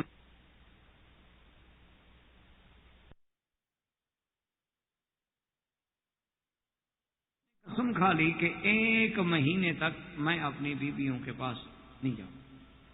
اور بعض روایات میں ہے کہ پھر یہ 1 مہینہ بی بی ماریہ قبطیہ رضی اللہ تعالی عنہا کی جن کی دل شکنی ہوئی، تو اس دل شکنی کی وجہ سے کہ اس پر حضور صلی اللہ علیہ وسلم نے تحریم کا فیصلہ کیا تھا، تو ایک اللہ کے پیغمبر کی کتنی بڑی عظمت ہے، کتنی بڑی شفقت ہے کہ ایک عورت کو پھر اتنا بلند مقام دے رہے ہیں کہ اگر غصے میں یا جذبات میں آ کے ایک فیصلہ کیا تو اس کو راضی کرنے کے لیے صرف 1 گھنٹہ نہیں بلکہ 1 مہینہ اس کے گھر میں بیٹھتے تھے اور باقی سب بیویاں مر. اور اسی سے وہ بات بھی سمجھ آتی ہے کہ حالانکہ بی بی ماریہ قبطیہ جو ہیں وہ تو ایک کنیز تھی، انہیں تو ایک بادشاہ نے بطور ہدیہ مقوقس نے اسکندریہ کے بادشاہ نے دیا تھا، لیکن حضور نے اس باندی کو کتنا اونچا کر دیا کہ امہات المومنین بنایا، اور سب امہات المومنین کے گھر نہیں جا رہے، اس کے گھر میں بیٹھے. اور سیدنا عمر رضی اللہ تعالی عنہ کو یہ بات پہنچی کہ حضور صلی اللہ علیہ وسلم نے اپنی بیویوں کو طلاق دے دی. انشاءاللہ اللہ نے اگر چاہا اور اس نے توفیق بخشی تو احکام نساء کے ضمن میں انشاءاللہ پھر زواج، نکاح، طلاق کے احکام بھی انشاءاللہ ذکر ہوں گے کہ اسلام کا یہ کتنا عظیم فیصلے ہے. شرط یہ ہے کہ ایک آدمی اس کو انصاف کی نظر کے ساتھ دیکھے اور سنے اور سمجھنے کی کوشش کرے. اگر پہلے سے ہی آدمی ایک بغض کی اینک چڑھا لے تو پھر تو کوئی بات سمجھ نہیں آتی. ایک اصولی بات، یعنی اگر آپ نے ایک فیصلہ کر لیا کہ یہ آدمی غلط ہے تو پھر اس کو آپ ہمیشہ ہی غلط سمجھیں. ایک یہ ہے کہ آپ خالی الذہن ہو کر تمام قوانین، تمام دساتیر، تمام چیزوں کو سامنے رکھیں اور اس کے بعد پھر آپ اسلام کی بات کو سمجھیں تو پھر اندازہ ہوگا کہ اسلام کا قانون کتنا بڑا عظیم قانون ہے، کتنا جامع ہے، کتنا معنی ہے، اور اس نے عورت کو کیا عزت و مقام بخشا. سیدنا عمر رضی اللہ تعالی عنہ نے جب یہ بات سنی کہ طلق رسول اللہ صلی اللہ علیہ وسلم نساءہ، کہ حضور صلی اللہ علیہ وسلم نے اپنی بیویوں کو طلاق دے دی ہے، تو صاف بات ہے کہ جہاں مجموعی دکھ ہوا وہاں اپنی بیٹی کا زیادہ دکھ ہوا کہ حضرت عمر کی بیٹی سیدہ حفصہ حضور کی بیوی ہے. اب بعض علماء تو یہ فرماتے ہیں کہ طلاق کا سبب بھی وہی مسئلہ تھا جو آپ پہلے پڑھ چکے ہیں تحریم کا، کہ یا تو بی بی ماریہ کو آپ نے اپنے اوپر حرام فرمایا یا شہد پینا حرام فرمایا. اور بعض علماء کرام نے اس کی دوسری وجہ بھی لکھی ہے کہ حضور صلی اللہ علیہ وسلم اپنی بیویوں کو جو نفقہ عطا فرماتے تھے کہ بھئی 1 مہینے کا یہ خرچ ہے، ان کے گھروں میں بھجوا دیتے ہر بیوی کے گھر میں، تو بیویاں سخی تھیں الحمدللہ، جو ملتا فوراً خیرات کر دیتی. اب جب خیرات کر دیتی ہے نہیں، پھر حضور کو پھر سوال کر دیں گے رسول اللہ ہمارے گھر میں تو کچھ ہے نہیں. تو بعض مفسرین نے ایک وجہ یہ بھی لکھی ہے کہ حضور ناراض ہو گئے کہ یہ کیا بات ہے کہ روز ہم خرچ بیچتے ہیں اور تم خیرات کر دیتی ہو اور پھر اس مطالبہ کرتی. تو آدمی خیرات کرے لیکن پہلے اپنے حاجات تو پوری کرے نا. الجود من الموجود، خیرات کی جاتی ہے جو چیز موجود ہو، آپ کے پاس موجود نہیں لیکن آپ خیرات کا جذبہ دکھا رہے ہیں. پہلے تو آپ پر اپنے گھر کا حق ہے، بھلے اہل کا اہل کا حق کن. تو اس وجہ سے حضور صلی اللہ علیہ وسلم نے 1 مہینے تک کے لیے قسم کھائی. حضرت عمر رضی اللہ تعالی عنہ سیدھے اپنی بیٹی کے گھر میں آئے، بی بی حفصہ کے گھر میں، اور حضرت عمر رضی اللہ تعالی عنہ نے آ کے بیٹی کو ڈانٹا اور فرمایا دیکھو میں تمہیں نہیں کہتا تھا کہ حضور کو تنگ نہ کیا کرو، میں نے کتنی دفعہ آپ سے آ کے کہا ہے کہ سرکار دو جہاں کو تنگ مت کرو، کسی چیز کی ضرورت ہے مجھ سے مانگ لو، لیکن میری بات نہیں سنتی، آپ حضور کو تنگ کرتی ہے. اچھا ہوا کہ طلاق ہو گئی. لیکن یہ دیکھیں کہ ایک عورت کا مقام اسلام میں اور ایک بیوی کا مقام اسلام میں، کہ بیوی حفصہ کہتی ہے کہ یا ابت ہے ابا جان آپ کیوں دخل دے رہے ہیں، یہ میرا اور حضور کا معاملہ ہے، یہ بیوی اور خاوند کا معاملہ ہے، آپ کیوں ناراض ہو. یعنی اندازہ فرمائے کہ مقام اس کا عظمت دیکھیں کہ معاملہ اللہ کے نبی کے ساتھ رہے گا. ٹھیک ہے وہ نبی ہے، پیغمبر ہے، لیکن خاوند بھی تو ہیں. میں ایک عام عورت نہیں، میں بیوی ہوں. تو شوہر اور بیوی میں ایسی باتیں ہوتی ہیں، آپ کیوں دخل دیتے. اگر حضور ناراض ہو گئے تو میاں بیوی میں ناراضگی بھی ہوتی ہے، رضا بھی ہوتی ہے، سلو بھی ہوتی ہے، اور ہر قسم کے حالات پیش آتے ہیں. تو بہرحال حضرت عمر رضی اللہ تعالیٰ عنہ نے جب تسلی کی تو حضور نے فرمایا کہ ما طلق، تو میں نے اپنی بیوی کو طلاق نہیں دی، بلکہ میں نے تو قسم کھائی ہے کہ 1 مہینے تک اپنی بیویوں کے پاس نہیں جاؤں گا. تو اسلام نے ایک طریقہ یہ بھی رکھا ہے کہ اگر بیوی کے اندر کوئی نشوز ہے، نافرمانی ہے، تو یہ نہیں کہ طلاق دو یا مارو، نہیں، ذرا اس سے تھوڑی جدائی تھوڑی سی جدائی اختیار کی. حتیٰ کہ اسلام یہ بھی کہتا ہے کہ بڑی سی بڑی سزا یہ دو گے وَاهْجُرُوهُنَّ فِي الْمَضَاجِعِ، ایک بیڈ پہ اکٹھے ایک کمرے میں نہ سوئیں، اس کو جاؤ اپنے کمرے میں سوئیں، تاکہ تھوڑا ادب آئے، تھوڑی تہذیب آئے، احساس ہو اس کو. تو بہر صورت حضور صلی اللہ علیہ وسلم نے فرمایا کہ میں نے طلاق نہیں دی. حضرت عمر خوش ہوئے، صحابہ کو اطلاع کی، تمام صحابہ نے خوشی کا اظہار کیا. اور جب وہ مہینہ مبارک پورا ہوا تو حضور صلی اللہ علیہ وسلم سب سے پہلے بدأ ببیت عائشہ، بی بی عائشہ کے گھر سے آپ نے ابتدا. جب حضور صلی اللہ علیہ وسلم بی بی عائشہ کے گھر میں تشریف لائے تو آپ اندازہ کریں کہ بی بی صاحبہ نے فوراً کہا، انہوں نے کہا یا رسول اللہ، آپ نے تو قسم کھائی تھی کہ ایک مہینہ میں اپنی بیویوں کے گھر میں نہیں جاؤں گا، آج تو 29واں دن ہے. یعنی آپ اندازہ کریں، ایک تو ہے نا کہ آدمی حدیث پڑھ کے چلا جائے، گزر جائے، بات اس میں سوچے، غور کرے کہ جی آج تو حضور 29واں دن ہے. مانا یہ ہے کہ ایک طرف تو حضور کی محبت اور پیار کا یہ عالم ہے کہ بیوی دن گن رہی ہے کہ آج کتنا دن ہو گیا، ایک ایک دن یاد ہے فراق رسول اللہ کہ حضور آج تو 29 دن ہوئے. اور دوسری طرف بی بی عائشہ کو بھی شریعت اتنا عزیز ہے کہ جب حضور نے ایک مہینے کی قسم کھائی ہے تو ایک دن کے لیے حضور کی قسم کہیں نہ ٹوٹ جائے. یعنی زوجہ کو بھی حضور کی اس قسم کی پاسداری کیوں ہے کہ اللہ کی شریعت ہے کہ یا تو قسم نہ کھاؤ یا پوری کرو. تو حضور صلی اللہ علیہ وسلم نے قسم کیوں پوری کی؟ اسی لیے اسلام کہتا ہے کہ زوجہ صالحہ وہ ہوتی ہے جو اپنے خامد کے لیے دین کے امور میں اس کے لیے ممد و معاون ثابت ہو کہ اگر خامد کوئی دین میں سستی کر رہا ہے تو بیوی اس کو جگہ، خامد اگر کسی معاملے میں بھٹک رہا ہے تو بیوی اسے راہ راست پہ لے آئے. اللہ کا پیغمبر ہے، یعنی حضور کے سامنے بات کرنا کوئی آسان سی بات. آپ کیا سمجھ رہے ہیں کہ بھئی یعنی کسی بادشاہ کے سامنے آدمی بات نہیں کر سکتا، گورنر کے سامنے بات نہیں کر سکتا، کسی پی ایم کسی سی ایم کے سامنے بات نہیں کر سکتا، سرکار دو عالم امام الانبیاء. بات کہنا کوئی آسان تو نہیں، لیکن دین اتنا مقدم ہے کہ کہا یا رسول اللہ آج تو 29واں دن ہے. تو حضور نے فرمایا کہ عائشہ کہ اللہ کی شان ہے کہ مہینہ جو ہے نا کبھی 30 کا ہوتا ہے اور کبھی 29 کا ہوتا ہے. اللہ نے مہینوں کا حساب جو رکھا ہے وہ خدا کی قدرت ہے کہ کچھ مہینے 30 میں ہوں گے اور کچھ مہینے جو ہے 29 میں. اسی لیے تو اب جناب یہ ہے کہ حضور صلی اللہ علیہ وسلم نے وضاحت فرما دی. آپ نے فرمایا کہ شہر جو ہے کبھی 30 کا ہوتا ہے اور کبھی 29 کا ہوتا ہے. میری قسم پوری ہے لیکن یہ مہینہ 29 کا ہے. ہر کسی کی ایک سمجھ ہوتی ہے نا. ایک ڈاکٹر اگر کوئی حدیث پڑھے گا تو اپنی نظر سے دیکھے، ایک کوئی بہت بڑا سائنسدان اگر قرآن کی آیت پڑھے گا تو اپنے انداز میں غور کرے گا، ایک اگر کوئی عالم پڑھے گا وہ اپنے انداز سے غور کرے گا، کوئی نحوی پڑھے گا اپنے انداز سے غور کرے گا، کوئی ادیب پڑھے گا اپنے انداز سے غور کرے گا، کوئی لغوی پڑھے گا تو اپنے انداز سے غور کرے گا. اسی لیے بعض علماء کہتے تھے کہ لم یدرک اعجاز القرآن الا الاعرجان، کہ قرآن کے اعجاز کو سمجھنے والے جو ہے خدا کی قدرت میں تھے دونوں لنگڑے، جنہوں نے قرآن کے اعجاز کو سمجھا ہے کہ اعجاز قرآن کیا ہے. تو اب جناب یہ ہے کہ جو صاحب نظر ہوتے ہیں نا، انہوں نے کہا میرا رب بھی یہی چاہتا تھا کہ حضور نے قسم کھا لی ہے اب زیادہ فراق نہ ہو، اس مہینے کو 29 کا کر دو، کیا مشکل ہے، اللہ کیا آگے. یہ پھر صاحب نظر لوگوں کی باتیں ہوتی ہیں، یہ آپ کی اور ہماری سمجھ کے اوپر سے نکل جائیں گے. کیوں شمس و قمر کا نظام کس کے ہاتھ؟ اسی لیے تو لیلۃ المعراج کے بارے میں ہے نا کہ جی وہ رات نہیں گزری، اللہ نے فرمایا لیلت، تنوین ہے قلت کی، کہ رات کے بھی بعد حصے میں اللہ نے اسراء بھی کرا دیا، معراج بھی کرا دیا، سرکار واپس بھی آگے رات کھڑی ہے. تو بعض علماء نے یہی لکھا ہے کہ میرے اللہ نے حکم دے دیا تھا کہ شمس و قمر تھم جاؤ، آج میرا بد نہیں آ رہا، بس یہاں کھڑے ہو بس یہیں اب رات ہے، وہیں یہیں رک جاؤ، تمام گردشیں روک دو، آج محمد مدنی کی سواری آنی ہے اور آج حضور نے معراج پہ آنا.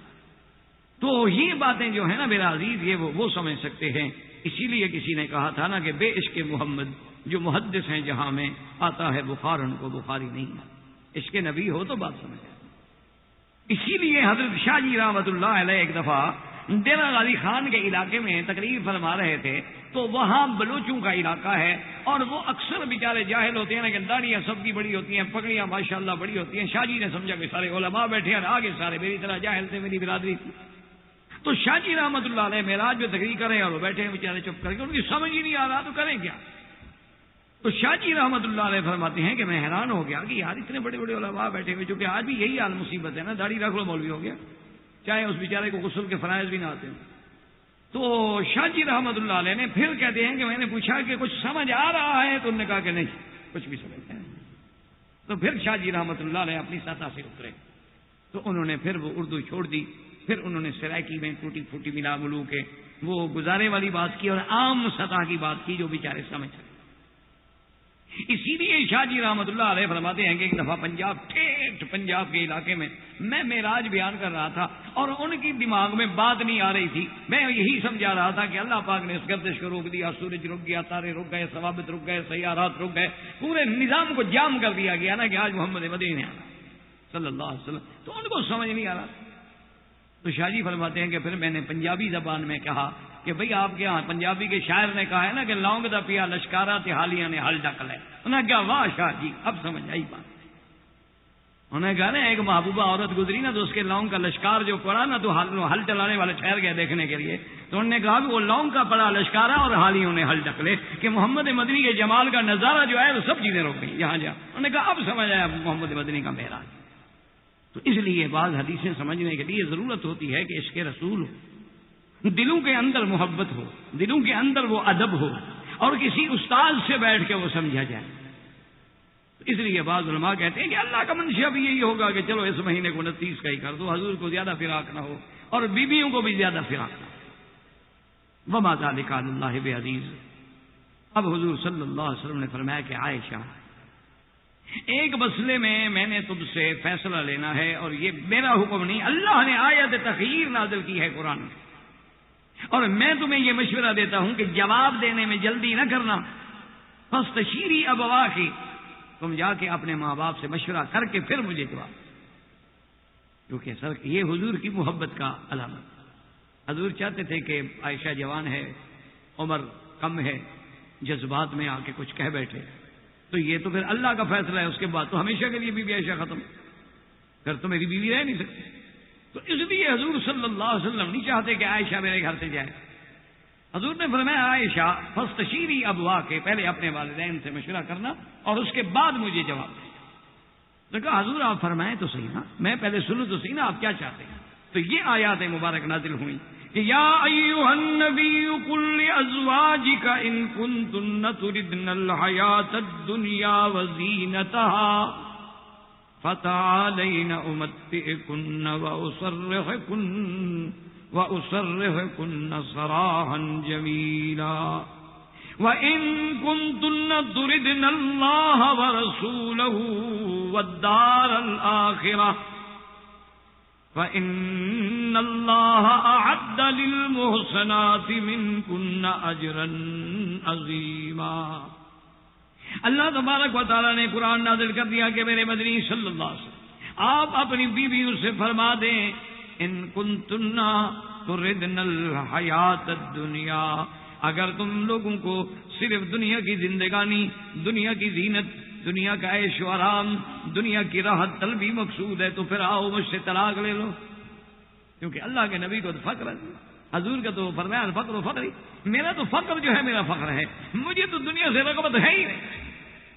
حضور صلی اللہ علیہ وسلم کو جب صحابہ نے کہا کہ حضور ایک اچھا جوڑا رکھ لیں کہ جب کوئی وفد آئے پہن لیں، حضور نے فرمایا کیا بات کر رہے ہو، اللہ کا فرشتے نے سور پہ اپنا منہ رکھا ہوا ہے، رافع بصرہ الی السماء متی یؤمر ينفخ، اور آنکھیں آسمان کی طرف ہیں کہ کب حکم ملے کہ میں سور پھونکوں اور قیامت قائم ہو جائے۔ تو جب قیامت اتنا قریب ہے تو لباس میں وقت ضائع کرنے کی کیا ضرورت؟ تو اس لیے حضور صلی اللہ علیہ وسلم کے آپ نے فرمایا میرے گھر میں تو فخر ہے۔ تو اب دو چیزیں ہیں کہ اگر حیات الدنیا وزینتہا، یا تو تم دنیا کی لذت، دنیا کی عیش، دنیا کا آرام، دنیا میں محلات، دنیا میں کاریں، گاڑیاں، لباس، زیور، اگر یہ چاہیے تو پھر محمد مدنی یہ آپ کو نہیں دے سکتے، فتعالینا، پھر سب کے سب آ جاؤ، میں تمہیں کچھ نہ کچھ دے کے اور بڑے عزت کے ساتھ تمہیں جدا کرنے کے لیے تیار ہوں۔ وَإِن كُنتُنَّ تُرِدْنَ اللَّهَ وَرَسُولَهُ وَالدَّارَ الْآخِرَةَ، اور اگر تمہیں اللہ پسند ہے، اللہ کا رسول پسند ہے اور آخرت اور جنت کی نعمتیں چاہیے، تو اللہ نے تم لوگوں کے لیے بہت بڑا اجر عظیم تیار کر رکھا ہے، یا دنیا کی لذت اختیار کرو یا آخرت کی لذت اختیار کرو، فیصلہ کرو۔ حضور صلی اللہ علیہ وسلم نے فرمایا کہ چن لو، کیا تم دنیا کی راحت چاہتی ہو یا پھر آخرت کی راحت چاہتی ہو؟ اگر آخرت کی راحت چاہنی ہے تو پھر دنیا یہ قید خانہ ہے، دنیا یہ دار العمل ہے، دنیا یہ دار المحن ہے، دنیا یہ مسافر خانہ ہے، یہاں کچھ دل کے لگانے کی تو جگہ ہی نہیں ہے، یہاں تو گزرنا ہے، ہم گزر رہے ہیں تو۔ اور اس میں بھی اختیار ہے، جو چاہو چن، اگر دنیا چاہیے تو مجھ سے طلاق، جاؤ دنیا سے، اور اگر آخرت چاہیے تو پھر ٹھیک ہے۔ تو بی بی عائشہ رضی اللہ تعالیٰ عنہ فرماتی کہتی یا رسول اللہ اخترت اللہ ورسولہ، میں نے تو اللہ کے رسول کو چن لیا، مجھے دنیا کی کوئی لذت نہیں چاہیے، دنیا کا کوئی زیور کوئی آرام نہیں چاہیے۔ اور اس کے بعد بی بی عائشہ کہتی ہے کہ یا رسول اللہ اسی بارے میں آپ کہتے تھے کہ میں والدین سے مشورہ لوں، کیا آپ کی ذات کے بارے میں بھی مجھے مشورہ کرنے کی ضرورت ہے کہ میں آپ کے ساتھ رہنا ہے یا جدا ہونا ہے؟ اس میں کوئی مشورے کی بات؟ یا رسول اللہ میں تو ساری دنیا کو ٹھکرا سکتی ہوں، محمد مصطفیٰ کو تو نہیں چھوڑ سکتی، تو میں نے آپ کو چن لیا ہے۔ حضور پاک خوش ہو گئے، لیکن فطری بات ہے نا، یہ ہماری بہنیں تو کہتی ہیں نا کہ عورتوں پہ بڑی سختی ہے، عورتیں خود عورتوں پہ سختی کرتی ہیں، مرد کم کرتے ہیں، مردوں کو تو زیادہ بدنام کیا جاتا ہے۔ اگر آپ تاہ میں جائیں نا، غور کریں تو میری بہنیں تھوڑا سا اپنے ضمیر کو ٹٹولیں اور اپنے گریبان میں جھانکیں، اکثر فساد جو ہے وہ یہ خود پیدا کرتا ہے، اسلام نہیں۔ اسلام نے تو بڑا حق دیا۔ اب دیکھیں بی بی عائشہ جیسی پاک بی بی، امہات المومنین، صدیقہ بنت الصدیق، المبرأۃ من السماء، لیکن فطرت انسانی تو ہے نا، اس لیے بی بی کہنے لگی کہ یا رسول اللہ اب یہ بات تو طے ہو گئی، میں نے تو آپ کو چن لیا، لیکن مہربانی کریں میرا جواب باقی بیویوں کو نہ بتائیں کہ میں نے کیا جواب دیا، کیونکہ بی بی عائشہ کے دماغ میں خیال آ گیا ہو سکتا ہے کوئی بیوی بیچاری دنیا کے آرام کو پسند کر لے، چلو ٹھیک ہے، اچھا تو زیادہ سے زیادہ ہم حضور کے قریب ہو جائیں گے نا۔ مثلا ایک آدمی کی 4 بیویاں ہیں تو 3 ہو جائیں تو صاف بات ہے کہ اس کو تو پھر تیسرے دن ملاقات کا موقع ملے گا نا، حضور کا قرب حاصل ہو رہا ہے۔ تو انہوں نے کہا یا رسول اللہ آپ کسی کو بتانا نہیں ہے کہ عائشہ نے کیا جواب دیا، کیونکہ ہو سکتا ہے میرا جواب سن کے کہ اچھا جو عائشہ نے کہا ہم بھی وہی کہتی۔ حضور نے فرمایا دیکھو عائشہ بات سنو، اگر تو انہوں نے پوچھا پھر تو میں بتا دوں گا، اللہ کا نبی کبھی بات نہیں چھپا، اور اگر انہوں نے سوال نہ کیا تو پھر میں خود نہیں بتاؤں۔ ہاں اگر انہوں نے مجھ سے پوچھ لیا، انہوں نے پوچھا کہ یا رسول اللہ ماذا قالت عائشہ، عائشہ نے کیا جواب دیا، تو پھر میں بتا دوں گا، پھر میں نہیں چھپاؤں گا۔ اللہ کا پیغمبر ایسی بات نہیں کہ پوچھا جائے اور سچی بات ہے اور جانتے ہوئے کیسے ہو سکتا ہے کہ میرا مسئلہ، یہ مقامات ہوتے ہیں، یہ زوجہ کا مقام ہے، یہ باتیں عائشہ کر سکتی ہے، کسی اور کی طاقت ہے کو کر سکتا ہے؟ کوئی آدمی اللہ کے پیغمبر کے ساتھ ایسی راز والی باتیں، ایسی ناز والی باتیں کوئی کر سکتا ہے؟ کسی کی طاقت ہے؟ اسی لیے روایات میں یہ بات موجود ہے کہ ایک دفعہ بی بی صفیہ جو تھی رضی اللہ تعالی عنہا امہات المؤمنین، بہت بڑے خاندان کی عورت، خیبر کے ایک سب سے بڑے خیبر کے بادشاہ جو تھا یہودی، اس کی بیٹی تھی اور اس کے سردار کی بیوی تھی۔ اب کبھی کبھی اتفاق ہے، عورتوں میں بھی جھگڑا ہو جاتا ہے، سوکنوں میں جھگڑے ہو جاتے ہیں، تو بی بی عائشہ اور بی بی حفصہ کبھی کبھی رل کے مل کے بی بی صفیہ کو ستاتی تھیں، بی بی صفیہ کا قد مبارک چھوٹا تھا، بعض عورتوں کا قد چھوٹا ہوتا ہے اللہ کے ہاتھ میں، کسی کا لمبا قد ہوتا ہے، کسی کا چھوٹا قد ہوتا ہے، کسی کا درمیانہ قد ہوتا ہے۔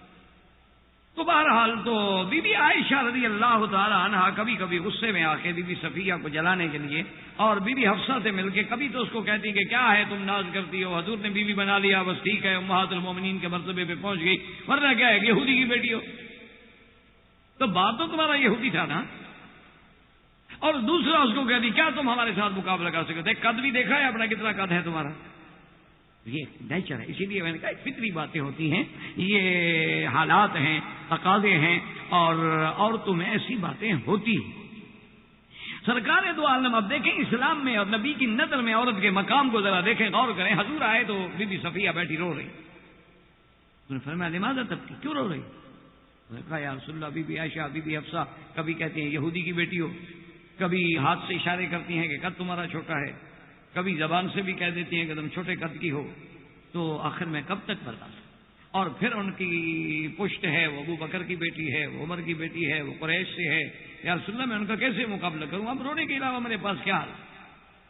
حضور نے فرمایا صفیہ تمہارا بھی تو کوئی عقل نہیں نا، تمہارے ساتھ جب وہ بات کرے نا کہ تم یہودی کی بیٹی ہو تو تم اس کو کہنا کہ میرے ساتھ زیادہ بات نہ کرو، میں تو نبی کے خاندان سے ہوں، میرا باپ بھی نبی اور میرا چاچا بھی نبی، تم زیادہ سے زیادہ ابو بکر کی بیٹی ہو، کسی نبی کی بیٹی تو نہیں ہو، میں تو موسیٰ و ہارون کی بیٹی ہوں، موسیٰ و ہارون علیہ السلام کی بیٹی ہوں میں اور پھر اگر اس طرح دیکھو تو میں بنو اسرائیل یہود میں سے ہوں، تو حضرت یعقوب علیہ السلام کی بیٹی ہوں، یعقوب ابراہیم علیہ السلام کے بیٹے ہیں، میں تو انبیاء کے خاندان سے ہوں، نبی کے خاندان سے ہوں، تم زیادہ سے زیادہ ایک صحابی کے خاندان سے ہو، کسی نبی کی بیٹی تو نہیں ہو۔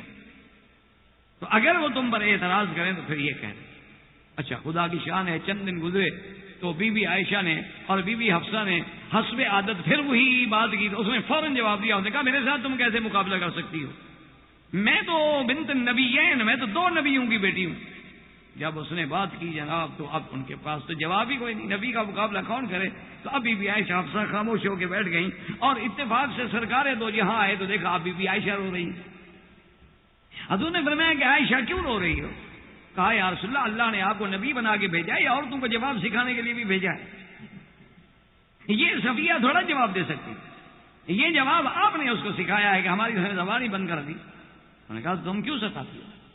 تو یہ مقام ہے کہ اللہ کا نبی ایک عورت کی دل شکنی نہیں برداشت کر سکتے، اور کرنے والی بھی بیوی ہے، لیکن حضور نہیں چاہتے کہ کسی کے دل پہ چوٹ لگے، حضور صلی اللہ علیہ وسلم نہیں چاہتے کہ کسی کے دماغ پہ بوجھ محسوس ہو، فوراً جواب سکھلا کے بی بی عائشہ اور حفصہ کی زبان بند کر دی۔ ورنہ اگر غور کیا جائے تو اس طرح اگر دیکھا جائے اللہ کی شان ہے تو قریش کون ہے؟ وہ بھی تو ملت ابراہیم پہ ہے۔ قریش کون ہے؟ ملت ابراہیم والے لوگ ہیں، وہ بھی تو حضرت ابراہیم سے تعلق رکھتے ہیں، وہ بھی تو حضرت سیدنا اسماعیل سے تعلق رکھتے ہیں۔ پھر بی بی عائشہ بھی تو ایک پیغمبر کی بیوی ہے، اور بی بی حفصہ بھی تو ایک پیغمبر کی بیوی ہے، لیکن اللہ تبارک و تعالیٰ کی شان ہے، یعنی اندازہ فرمائیں کہ سرکار دو جہاں جو گھر میں بات ہوتی ہے اس میں بھی کسی عورت پہ تنقید نہ ہو تو جائز ہو، معقول ہو، یہ نہیں کہ اسے شاک پہنچایا جائے۔ تو حضور صلی اللہ علیہ وسلم ساری بیویوں کے گھر فردن فردن تشریف لے گئے کہ اللہ تبارک و تعالیٰ نے خیار دیا ہے، یا اللہ کے رسول کو چن لو یا دنیا۔ تو سب نے کہا کہ یا رسول اللہ اخترنا اللہ و رسول، ہم نے تو اللہ کے رسول کو چننا ہے، دنیا کیا کریں؟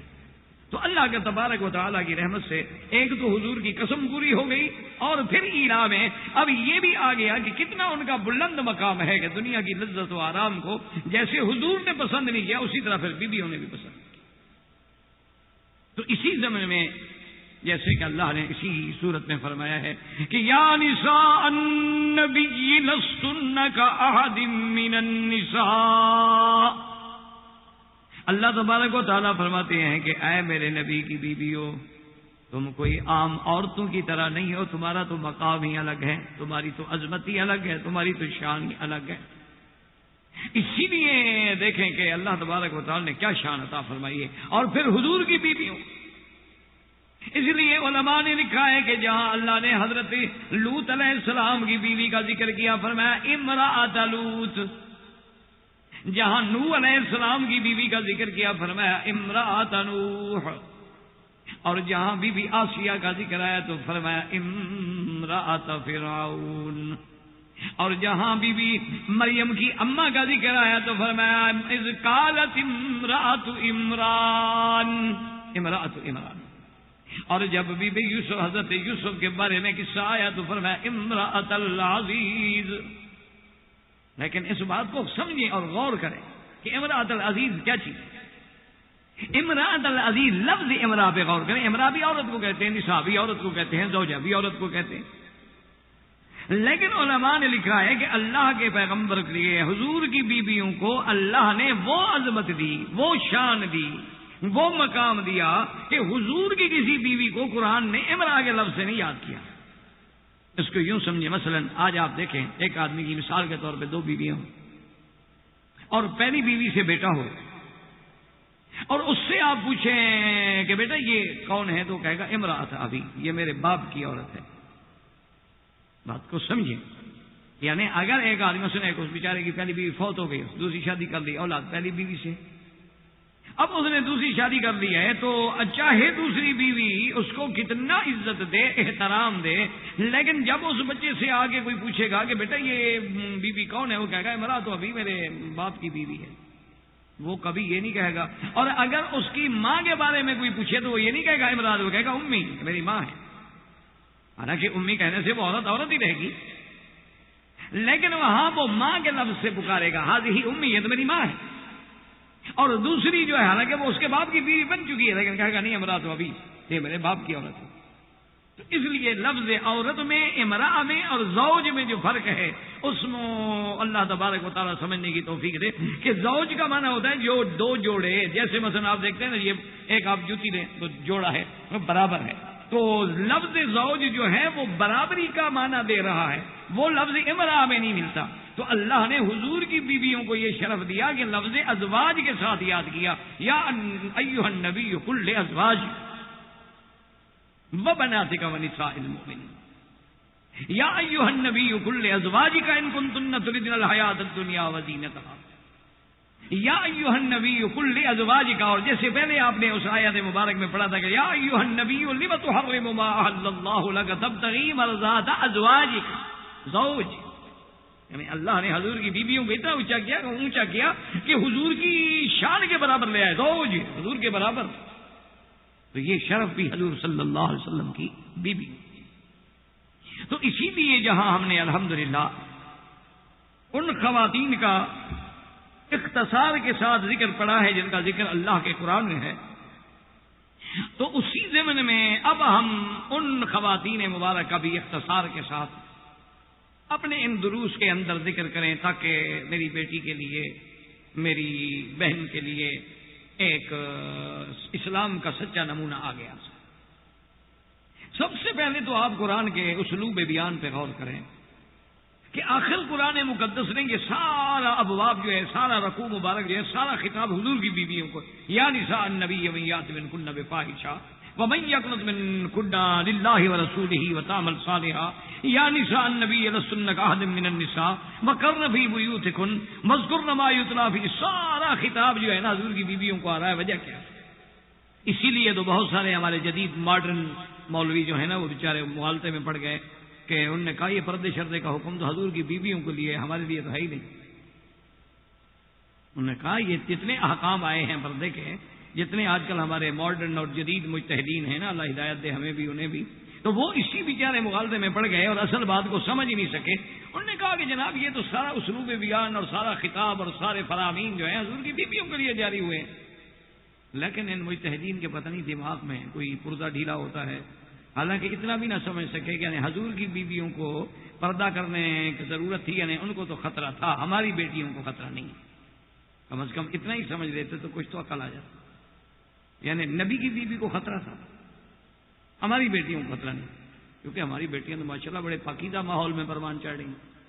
کچھ تو غیرت ہوتی، کچھ تو سوچ ہوتی کہ ہم کیا کہہ رہے ہیں منہ سے. اصل میں اسلوب قرآن کو سمجھے نہیں. یاد رکھو کہ سارے قرآن نے آخر یہاں حضور پاک کی بیویوں کے لیے، یعنی پورے اندازہ کریں کہ سورۃ الاحزاب میں اور سورۃ النور میں اور سارے احکام، اور اس میں تو سیدھا خطاب ہی حضور کی بیویوں کو ہے اور کسی کو بظاہر خطاب ہی نہیں. اس کی وجہ کیا؟ اس کی وجہ کے سمجھنے کے لیے تھوڑا سا غور کریں. یہ ہے کہ اللہ نے حضور پاک پہ قرآن بھیجا اور قرآن کے احکام کا نمونہ کس کو بنایا؟ محمد الرسول اللہ صلی اللہ علیہ وسلم. اور اسی لیے قرآن نے ہمیں کھول کے کہا کہ لقد کان لکم فی رسول اللہ اسوۃ حسنہ. تمہارے لیے نمونہ کیا ہے؟ محمد رسول.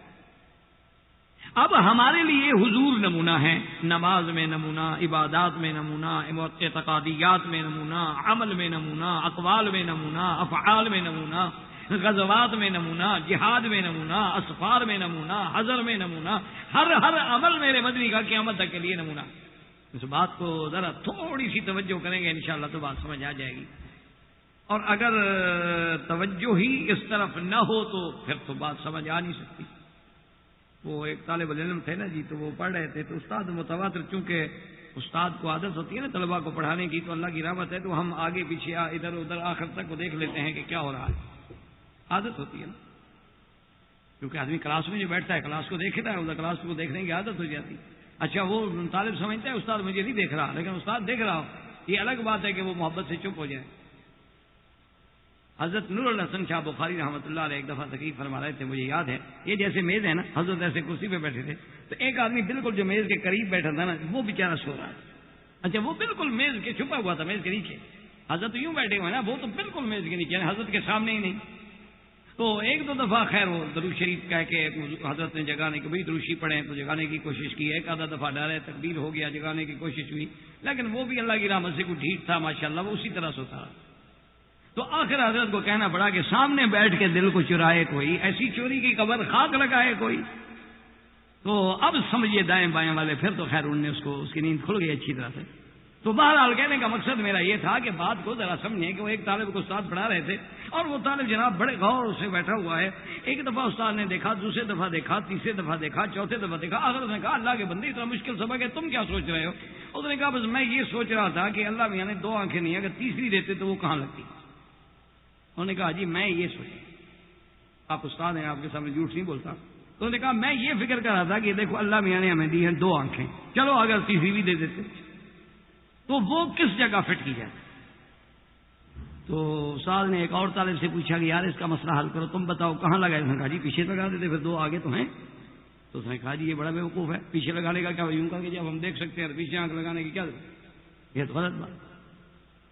تو تیسرے طالب نے کہا، اس نے کہا یار پھر وہ یہ ہے کہ بھئی وہ گھٹنے پہ لگا دی جاتی، چلو تاکہ نیچے کا جو زمین وغیرہ ہے وہ چلنے میں کانٹے وانٹے ہوتے ہیں، کوئی کیڑا مکوڑا ہوتا ہے وہ اچھی طرح سے۔ انہوں نے کہا بیوقوف آدمی گرے گا تو آنکھ سے پھوٹ جائے گا، وہاں لگانے کا کیا فائدہ؟ ایسی جگہ لگانے کا کیا فائدہ؟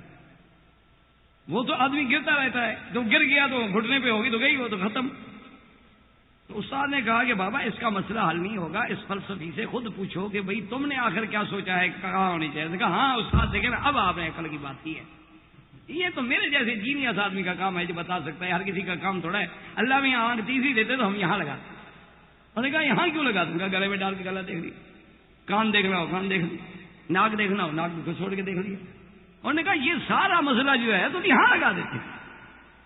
تو اس نے استاد نے کہا کہ بالکل باقی یار باقی تم جینیس آدمی ہو، تم یہ سبق پڑھنا چھوڑ دو، تم یہی کام سیکھو۔ انہوں نے کہا قرآن حدیث تمہاری سمجھ میں نہیں آئے گا، تم اسی کام کو سمجھتے رہو انشاءاللہ العزیز۔ اور پھر انہوں نے کہا اچھا ایک فیصلہ کرو کہ دائیں ہاتھ پہ لگائی جاتی یا بائیں؟ آگے تو استاد ہوتے ہیں، پھر ہم سبق تو طالب کو سمجھانا تو پھر استاد کو آتا ہے نا کہ کیسے اس کو ٹھیک کرنا ہے۔ تو ایسے لوگ ہوتے ہیں۔ پرسوں میرے پاس ایک آدمی حرم میں آیا، کہتا ہے 22 سال میں رہا ہوں اور 22 سال سے مجھے حضور پاک کی زیارت ہو رہی ہے، اور رات تو مجھے خود خدا کی زیارت ہوئی ہے، اس نے حکم دیا کہ تم مہدی ہو اور جا کے اعلان کرو۔ میں نے کہا دیکھو بات سنو، مہدی تو بعد میں بنو گے، کافر تو تم ہو گئے۔ اللہ کے بندے کو عقل کی بات ہے۔ میں نے کہا میرا خیال یہ ہے کہ تمہارا معدہ خراب ہے، کسی باطی ڈاکٹر کے پاس جا کے علاج کراؤ، کیونکہ معدہ صحیح نہ ہو تو ایسے خواب بندے کو نظر آتے ہیں۔ تو اگر اس سے بھی تمہیں اس طرح فائدہ نہ ہو تو پھر میرے پاس آ جانا۔ بے وقوف آدمی کو عقل کی بات کرو، کون مہدی ہوگا، کب آئے گا؟ حضور نے اس کی جو علامات بتائی ہیں، وہ اردو بولنے والا تھوڑا مہدی ہوگا۔ تو عقل کرو، کیا پاگل ہو گیا؟ میں نے کہا یہاں کسی نے سن لیا نا تو تیرے سارا جو علم تم نے پڑھا ہے نا 22 سال میں، سارا ابھی نکال دیں گے انشاءاللہ۔ یہاں تو اہل توحید ہے جو ان باتوں میں نہیں آتی، تو اپنے ملک میں جاؤ تو وہاں تو کچھ نہ کچھ چل پڑے گا۔ اب جناب استاد نے اس سے کہا بیٹا یہ بتاؤ، تمہاری بات تو ٹھیک ہے، تم واقعی جینیس آدمی ہو، تم نے بہت اچھا مسئلہ سوچا ہے کہ اللہ میاں تیسری آنکھ دیتے تو ہم انگلی پہ لگاتے، لیکن دائیں ہاتھ کی یا بائیں ہاتھ کی؟ اب جناب وہ چکر ہے، اس نے کہا دیکھو بائیں ہاتھ میں ہو تو جب استنجا کرو گے تو آنکھ کدھر جائے گی، اور اگر دائیں میں ہو تو جب کھانا کھاؤ گے تو آنکھ تو نازک سی چیز ہے، اس میں تو ذرا سا بھی کوئی ٹیشو پڑ جائے تو بس تب یہی ہو جاتی ہے، تو سارا کھانا تو آنکھ میں پڑ جائے گا، کبھی آنکھ سالن میں پڑی ہوگی کبھی چاول میں پڑی ہوگی۔ تو سیدھی بات کیوں نہیں کرتے کہ اللہ کا جو فیصلہ ہے وہ ٹھیک ہے؟ تو اس لیے میرے خیال میں یہ میں محنت تو ایسے اکثر بعض اوقات مجھے بھی خیال ہوتا ہے کہ میں محنت تو فضول کر رہا ہوں، کہ بلا وجہ محنت کی جائے اس پہ کہ بھئی نہ سمجھے خدا کرے کوئی والی بات ہو تو کیا کرے آدمی، لیکن عادت ہو گئی ہے کریں۔ تو بہرحال میرا عرض کرنے کا مقصد یہ تھا کہ جو لفظ ازواج میں عزت و عظمت کا اظہار ہے وہ لفظ امرا میں نہیں ہے۔ حضور نے حضور کی بیویوں کتنا مقام ہے۔ تو اب یہ حضور کا سارا باب جو ہے وہ بیویوں کے ذمن میں کیوں آیا، اس بات کو ذرا سمجھو کہ ہمارے لیے نمونہ کون ہے۔ اللہ نے فرمایا اقیم الصلاۃ، نماز کیسے کریں۔ اب صلاۃ کا معنی تو صلاۃ بھی ہے، صلاۃ کا معنی دعا بھی ہے، صلاۃ کا معنی رحمت بھی ہے، هو الذی یصلی ان اللہ وملائکۃ یصلون علی النبی۔ اسی طرح صلاۃ کے تو کئی معنی آتے ہیں، تحریک الصلوین بھی ہے۔ اگر صلاۃ اللہ کی طرف سے ہو تو اور معنی ہے، بندے کی طرف سے ہو تو اور معنی ہے، ملائکہ کی طرف سے ہو تو اور معنی ہے۔ اللہ نے تو کہہ دیا اقیموا الصلاۃ، تو ہم کیسے نماز قائم کریں گے؟ تو سرکار دو عالم جو ہے وہ ہمارے لیے نمونہ ہے۔ اس لیے حضور نے فرمایا کہ صلو کما رأیتمونی اصلی، کہ تم اس طرح اب نماز پڑھو جیسے میں پڑھوں۔ تو اس لیے اب بات کو سمجھیں کہ حضور نماز میں، عبادات میں، حج میں، روزے میں، اقوال میں، اعمال میں، افعال میں، غزوات میں، جہاد میں، بحیثیت شوہر، بحیثیت باپ، بحیثیت بیٹا، بحیثیت رضائی بیٹا، بحیثیت دوست، بحیثیت ساتھی، ہر لحاظ سے میرا مدنی ہے کامل نمونہ۔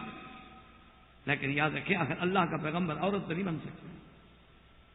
اللہ کا پیغمبر جو ہے ہر بات میں نمونہ تو ہیں، لیکن جو مسائل عورت کے ہیں اس میں چونکہ نبی نمونہ نہیں بن سکتے تھے، ان میں اللہ نے مقام و عزت و عظمت اور رجولیت جو رکھی ہے وہ اپنا ایک مقام ہے۔ تو اس لیے سارے قرآن میں اللہ نے یہ خطاب کیا تاکہ قیامت تک کے لیے خواتین کے لیے پھر اسوہ کون ہوگا، وہ ازواج محمد مصطفیٰ۔ اس لیے سارا خطاب ان کو کیا گیا، ساری آیات میں ان کو مخاطب کیا گیا کہ اب تم صرف عام عورتیں نہیں ہو، لستن کاحد من النساء، تم محمد مصطفیٰ کی بیویاں ہو، اور تم نے قیامت تک نمونہ بننا ہے حضور کی امت کے لیے۔ یہ نہیں کہ سارا حکم ان کے لیے تھا اور ہمارے لیے نہیں ہے۔ اس کا تو یہ بھی کہہ سکتے ہیں اقیمنا الصلاۃ کا حکم بھی ان کو تھا کہ نمازیں قائم کرو، ہمارے لیے نماز کا حکم ہی نہیں ہے۔ اطیعنا الزکوٰۃ، زکوٰۃ دینے کا حکم بھی صرف ان کے لیے تھا، ہمارے لیے نہیں ہے۔ وہ تو انشاءاللہ جب اللہ توفیق دیں گے اور ہم پردے کے مسئلے پہ اپنے درس کا آغاز کریں گے اللہ کی توفیق سے، اصل تو اللہ کے ہاتھ میں ہے، وہ بولنے دیں، توفیق دیں نہ دیں۔ تو اسی زمانے میں ہم نے جہاں یعنی المرأة جن کا ذکر قرآن میں تھا وہ عورتیں، اب وہ عورتیں جو حول رسول صلی اللہ علیہ وسلم کہ جو میرے مدنی محمد مصطفیٰ کے سامنے ہیں، اب ان پہ نظر ڈالیں کہ ان کا کیا مقام ہے۔ تو ان میں سب سے پہلے سیدہ خدیجہ رضی اللہ تعالی عنہ۔ سیدہ خدیجہ رضی اللہ تعالی عنہ جو ہیں بہت بڑا قریشی خاندان ہے اور بہت مکے کے بڑے عظیم خاندان سے اور بڑے رئیس خاندان سے ہیں، اور آپ نے پہلے بھی 2 شادیاں فرمائی ہیں۔ پہلے خاوند کا نام ابو حالہ تھا اور دوسرے خاوند کا نام عتیق ابن عائل۔ سیدہ خدیجہ کا جو دوسرا خاوند ہے اس کا نام عتیق ابن عائل۔ اس کے بعد بھی جو ہیں وہ بیوہ ہو گئی، ان سے اولاد بھی تھی، لیکن سیدہ خدیجہ رضی اللہ تعالی عنہ بہت بڑی امیر اور بہت بڑی غنیہ اور بہت بڑی تاجرانہ ذہن رکھنے والی خاتون تھی۔ اسلام تجارت سے منع نہیں کرتا کہ عورت جو ہے وہ تجارت نہ کرے، یا اسلام عورت کو یہ نہیں محروم کرتا ہے کہ وہ کسی جائیداد کی وارث یا مالک نہیں بن سکتی، لیکن اس کے لیے کچھ حدود و قیود ہیں۔ اب اس کا معنی یہ تو نہیں ہوتا جی کہ آپ کہیں کہ جی میرے پاس گاڑی ہے، بہت طاقتور گاڑی ہے، انجن اس کا بہت مضبوط ہے، اور یہ میری شخصی آزادی کا تقاضا ہے کہ میں جیسے چلاؤں، میری مرضی آئے تو میں ٹریفک اشارہ توڑ دوں، میری مرضی آئے تو نہ توڑوں، میری مرضی آئے تو میں اس کو پہاڑ پہ چڑھا دوں، یہ آزادی میں داخل ہے؟ تو کہیں گے پاگل ہو گیا۔ کار کا مقام سڑک ہے، ٹریفک کے اشارے سے رکنے پر ہمارا اپنا فائدہ ہے، یہ تو قانون ہے، نظام ہے۔ یعنی حیرت یہ ہوتی ہے کہ انگریز اور مستشرقین ہم سے یہ مطالبہ کرتے ہیں کہ ٹریفک کا قانون بھی کوئی نہ توڑے، لیکن اگر وہ اللہ کے قانون کی پابندیاں نہیں جی یہ تو شخصی آزادی میں دخل دیا جائے۔ تو سیدہ خدیجہ رضی اللہ تعالی عنہ نے حضور صلی اللہ علیہ وسلم کے بارے میں، آپ کے بارے میں بہت شان کی باتیں سنی، تو آپ نے ایک دن حضور صلی اللہ علیہ وسلم کو بلایا اور کہا کہ یا محمد صلی اللہ علیہ وسلم، ساری دنیا میرا مال لے کے تجارت کرتی ہے، آپ کیوں نہیں تجارت فرماتے؟ فرمایا کہ میرے پاس تو مال ہے ہی نہیں۔ میں کہا رسول تو مال میں دیتی ہوں، پیسے میں دیتی ہوں، آپ مال لیں گے، اور اس میں آپ کا ہمارا حصہ ہوگا، پیسہ میرا ہوگا، کام آپ کا ہوگا، اس میں مسئلہ بھی۔ حضور راضی ہو گئے۔ بی بی خدیجہ رضی اللہ تعالی عنہا کا زکا دیکھیں، فہم دیکھیں کہ ان کے غلام تھے میسرہ۔ میسرہ کو آپ نے ساتھ بھیجا کہ تم حضور صلی اللہ علیہ وسلم کے ساتھ سفر میں جاؤ۔ ایک بات تو یہ ہے کہ حضور کا پہلا سفر ہے تجارت ہے، اور آپ نے پہلے کبھی تجارت نہیں کی، تو آپ کو مشورہ دے سکو، اور دوسری بات یہ ہے کہ تم نے حضور صلی اللہ علیہ وسلم کے سفر میں آپ کی پوری حرکات پہ، سکنات پہ، ہر بات پہ نظر رکھنی ہے اور مجھے واپس آ کے بتانا ہے۔ اللہ کی شان ہے، اور حضور کا مقابلہ کون کر سکے۔ حضور صلی اللہ علیہ وسلم نے یہ کیا کہ مکہ سے جاتے ہوئے بھی مال لے گئے، وہاں پہ اچھا وہاں کچھ مال لے کے وہیں ویسے بیچ دیا، اور پھر وہاں سے مال لے کے آئے، وہ آگے مکہ میں بھیجو تو نفع ساری دنیا سے بڑھ گیا۔ حضور صلی اللہ علیہ وسلم نے تو گویا ایک پیسے کو، یعنی مقصد یہ ہے کہ 2 دفعہ 3 دفعہ 4 دفعہ پھیر دیا، کیونکہ جو تاجر ہوتے ہیں نا وہ کہتے ہیں کہ ٹھیک ہے آپ کے پاس 10,000 ہے، لیکن اگر آپ اس کو 10 دفعہ گھما دیں تو گویا آپ نے 1 لاکھ سے بزنس کر دیا۔ تو حضور صلی اللہ علیہ وسلم جب واپس آئے تو سب سے زیادہ نفع، سب سے زیادہ فائدہ، اور بی بی نے میسرہ کو بلایا، اس نے کہا اس کے علاوہ مجھے بتاؤ۔ اس نے کہا خدیجہ واللہ خدا کی قسم میں نے ایسا نوجوان اپنی زندگی میں نہیں دیکھا، یا صادق، سچ بولنے والا، امانت والا، دیانت والا، ساتھیوں کی خبر رکھنے والا، دکھ سکھ میں ساتھ دینے والا، کسی مظلوم پر ظلم ہو تو برداشت نہ کرنے والا، میں نے ایسی صفتوں والا نوجوان جو ہے زندگی میں کبھی دیکھا نہیں ہے خدیجہ۔ اصل میں تو بی بی خدیجہ یہی چاہتی، یہ ہوتا ہے خاندانی عورتوں کا مقام۔ سیدہ خدیجہ رضی اللہ تعالی عنہ اس سوچ میں آئی کہ جب اتنا اللہ نے آپ کو شان دی ہے تو کیا ایسا ہو سکتا ہے کہ میری شادی حضور سے ہو جائے، میرا نکاح حضور سے ہو جائے؟ لیکن بی بی صاحبہ، بی بی خدیجہ سوچتی تھی کہ بھئی اب میری عمر جو ہے وہ بہت زیادہ ہے، 40 سال میری عمر ہے، اور حضور صلی اللہ علیہ وسلم کان شابا، آپ کی عمر 25 سال، اور اس کے علاوہ یہ ہے کہ حضور صلی اللہ علیہ وسلم کا شباب، آپ کی عمر کا تقاضا، اور پھر میں پہلے 2 خاوند یعنی 2 شادیاں کر چکی ہوں حضور صلی اللہ علیہ وسلم۔ تو اب بی بی خدیجہ اسی فکر میں ہے کہ آپ کی ایک سہیلی ہیں جن کا نام تھا بی بی نفیسہ، ان کا نام تھا بی بی نفیسہ۔ تو بی بی نفیسہ جب آئیں سیدہ خدیجہ کی خدمت میں تو دیکھا کہ متفکر ہیں، تو اس نے کہا کہ کیا بات ہے؟ اس نے کہا کہ بات تو یہ ہے۔ تو اس نے کہا ایسی کوئی بات نہیں ہے، اگر تم کہو تو میں حضور صلی اللہ علیہ وسلم سے بات کروں۔ اس نے کہا مجھے خوف آتا ہے، ڈر لگتا ہے کہیں حضور انکار نہ کریں۔ بی بی نفیسہ نے کہا کہ دیکھیں اس مسئلے میں آپ تردد نہ کریں، ہمیں حضور صلی اللہ علیہ وسلم کے سامنے ایک بات تو رکھنی چاہیے۔ تو اس نے کہا کہ ٹھیک ہے میری طرف سے تو تمہیں اجازت ہے۔ بی بی نفیسہ آئیں اور حضور صلی اللہ علیہ وسلم سے آگے پوچھا کہ یا رسول اللہ آپ شباب ہیں اور اللہ نے آپ کو جمال دیا ہے، کمال دیا ہے، حسن دیا ہے، آپ شادی کیوں نہیں فرماتے؟ حضور صلی اللہ علیہ وسلم نے فرمایا کہ نفیسہ بماذا اتزوج، میں کس چیز سے شادی کروں؟ میرے پاس تو پیسہ ہے ہی نہیں، مال ہے ہی نہیں، دولت ہے ہی نہیں، تو بغیر دولت کے، بغیر پیسے کے، بغیر مال کے کیسے شادی ہو سکتی؟ اس نے کہا کہ یا رسول اللہ اچھا میں اگر ایک آپ کو تجویز دوں اس پہ آپ غور کریں۔ تو حضور نے فرمایا کہ ہاں بتاؤ۔ اس نے کہا حضور آپ کا کیا خیال ہے بی بی خدیجہ کے بارے میں؟ کیا خیال ہے سیدہ خدیجہ کے بارے میں؟ آپ کا کیا خیال ہے؟ سیدۃ النساء ہے، سیدۃ القوم ہے، اور اتنا بڑا خاندان ہے۔ حضور مسکرائے اور آپ نے فرمایا کہ بی بی نفیسہ کیا کہہ رہی ہو؟ خدیجہ اتنی مالدار عورت ہے اور میرے پاس تو کوئی پیسہ نہیں، کوئی دولت نہیں، کوئی دنیا نہیں، اس کے برابر کا گھر نہیں، میرے ساتھ کیسے وہ شادی کرے گی؟ اس نے کہا یا رسول اللہ آپ یہ فرمائیں کہ کیا اگر وہ شادی کرنے پہ راضی ہو جائے تو آپ کو قبول ہے؟ کہا یا نفیسہ خدیجہ سے شادی کرنے کا کون آدمی انکار کر سکتا ہے مکے میں؟ اللہ نے اس کو عزت دی ہے، نسب دیا، سب دیا۔ تو اس نے کہا کہ یا رسول اللہ پھر آپ کو مبارک ہو، میں یہ ساری باتیں جو کہہ رہی ہوں یہ خدیجہ ہی نے تو کہی ہیں، مجھے اسی نے تو بھیجا ہے۔ فرضی رسول اللہ صلی اللہ علیہ وسلم، حضور راضی ہوئے اور آپ کا نکاح کا خطبہ جو ہے وہ ابو طالب نے حضرت علی رضی اللہ تعالیٰ عنہ کے بارے میں۔ اور جب حضور صلی اللہ علیہ وسلم کا نکاح ہو گیا، حضور صلی اللہ علیہ وسلم کا نکاح ہو گیا، خطبہ ہو گیا، شادی ہو گئی، تو سیدہ خدیجہ الکبریٰ رضی اللہ تعالی عنہا نے اس خوشی میں اتنی بڑی خیرات کی اور اتنے بڑے جانور ذبح کرائے مکے میں کہ پورا اہل مکہ جو تھا وہ دنگ رہے۔ کیوں؟ حضور کے ساتھ نکاح ہو جانا کوئی معمولی سی بات تو نہیں۔ اور مفسرین اور مورخین نے یہ بھی لکھا ہے کہ اللہ کی شان یہ ہے کہ اس شادی میں بی بی حلیمہ بھی تشریف لے آئی جو حضور کی رضائی والدہ ہے، ان کو بی خدیجہ نے دعوت دی۔ انہوں نے کہا کہ ہاں میرے بیٹے کی شادی ہے تو میں کیسے نہیں آؤں؟ تو انہوں نے بھی شرکت کی، اور پھر جب وہ واپس جانے لگی فاحدت بمالہا، بی بی خدیجہ نے انہیں پیسے، دولت، بکرے، دمبے، گائیں، اونٹ، اتنا مال دیا کہ بی بی حلیمہ کہتی ہیں کہ میری بستی والے دیکھ کے حیران ہو گئے کہ اتنا مال کیسے ملا۔ میں نے کہا تمہیں پتہ نہیں میں محمد کی ماں ہوں صلی اللہ علیہ وسلم، میں محمد مصطفیٰ کی ماں ہوں، میرے بیٹے کی شادی تھی تو مجھے شادی کی خوشی میں یہ ملا۔ پھر یہ وہ سیدہ خدیجہ رضی اللہ تعالی عنہا ہیں کہ جن کی محنتوں سے حضرت زید اسلام میں آئے بما خاندان۔ پھر یہ وہ سیدہ خدیجہ رضی اللہ تعالی عنہا ہیں کہ جب حضور سب سے پہلی وحی اتری تو حضور بی بی خدیجہ کے گھر میں آئے کہ زملونی زملونی، اور ایک روایت میں یہ ہے کہ خود پہلے بی بی خدیجہ نے کہا کہ کلا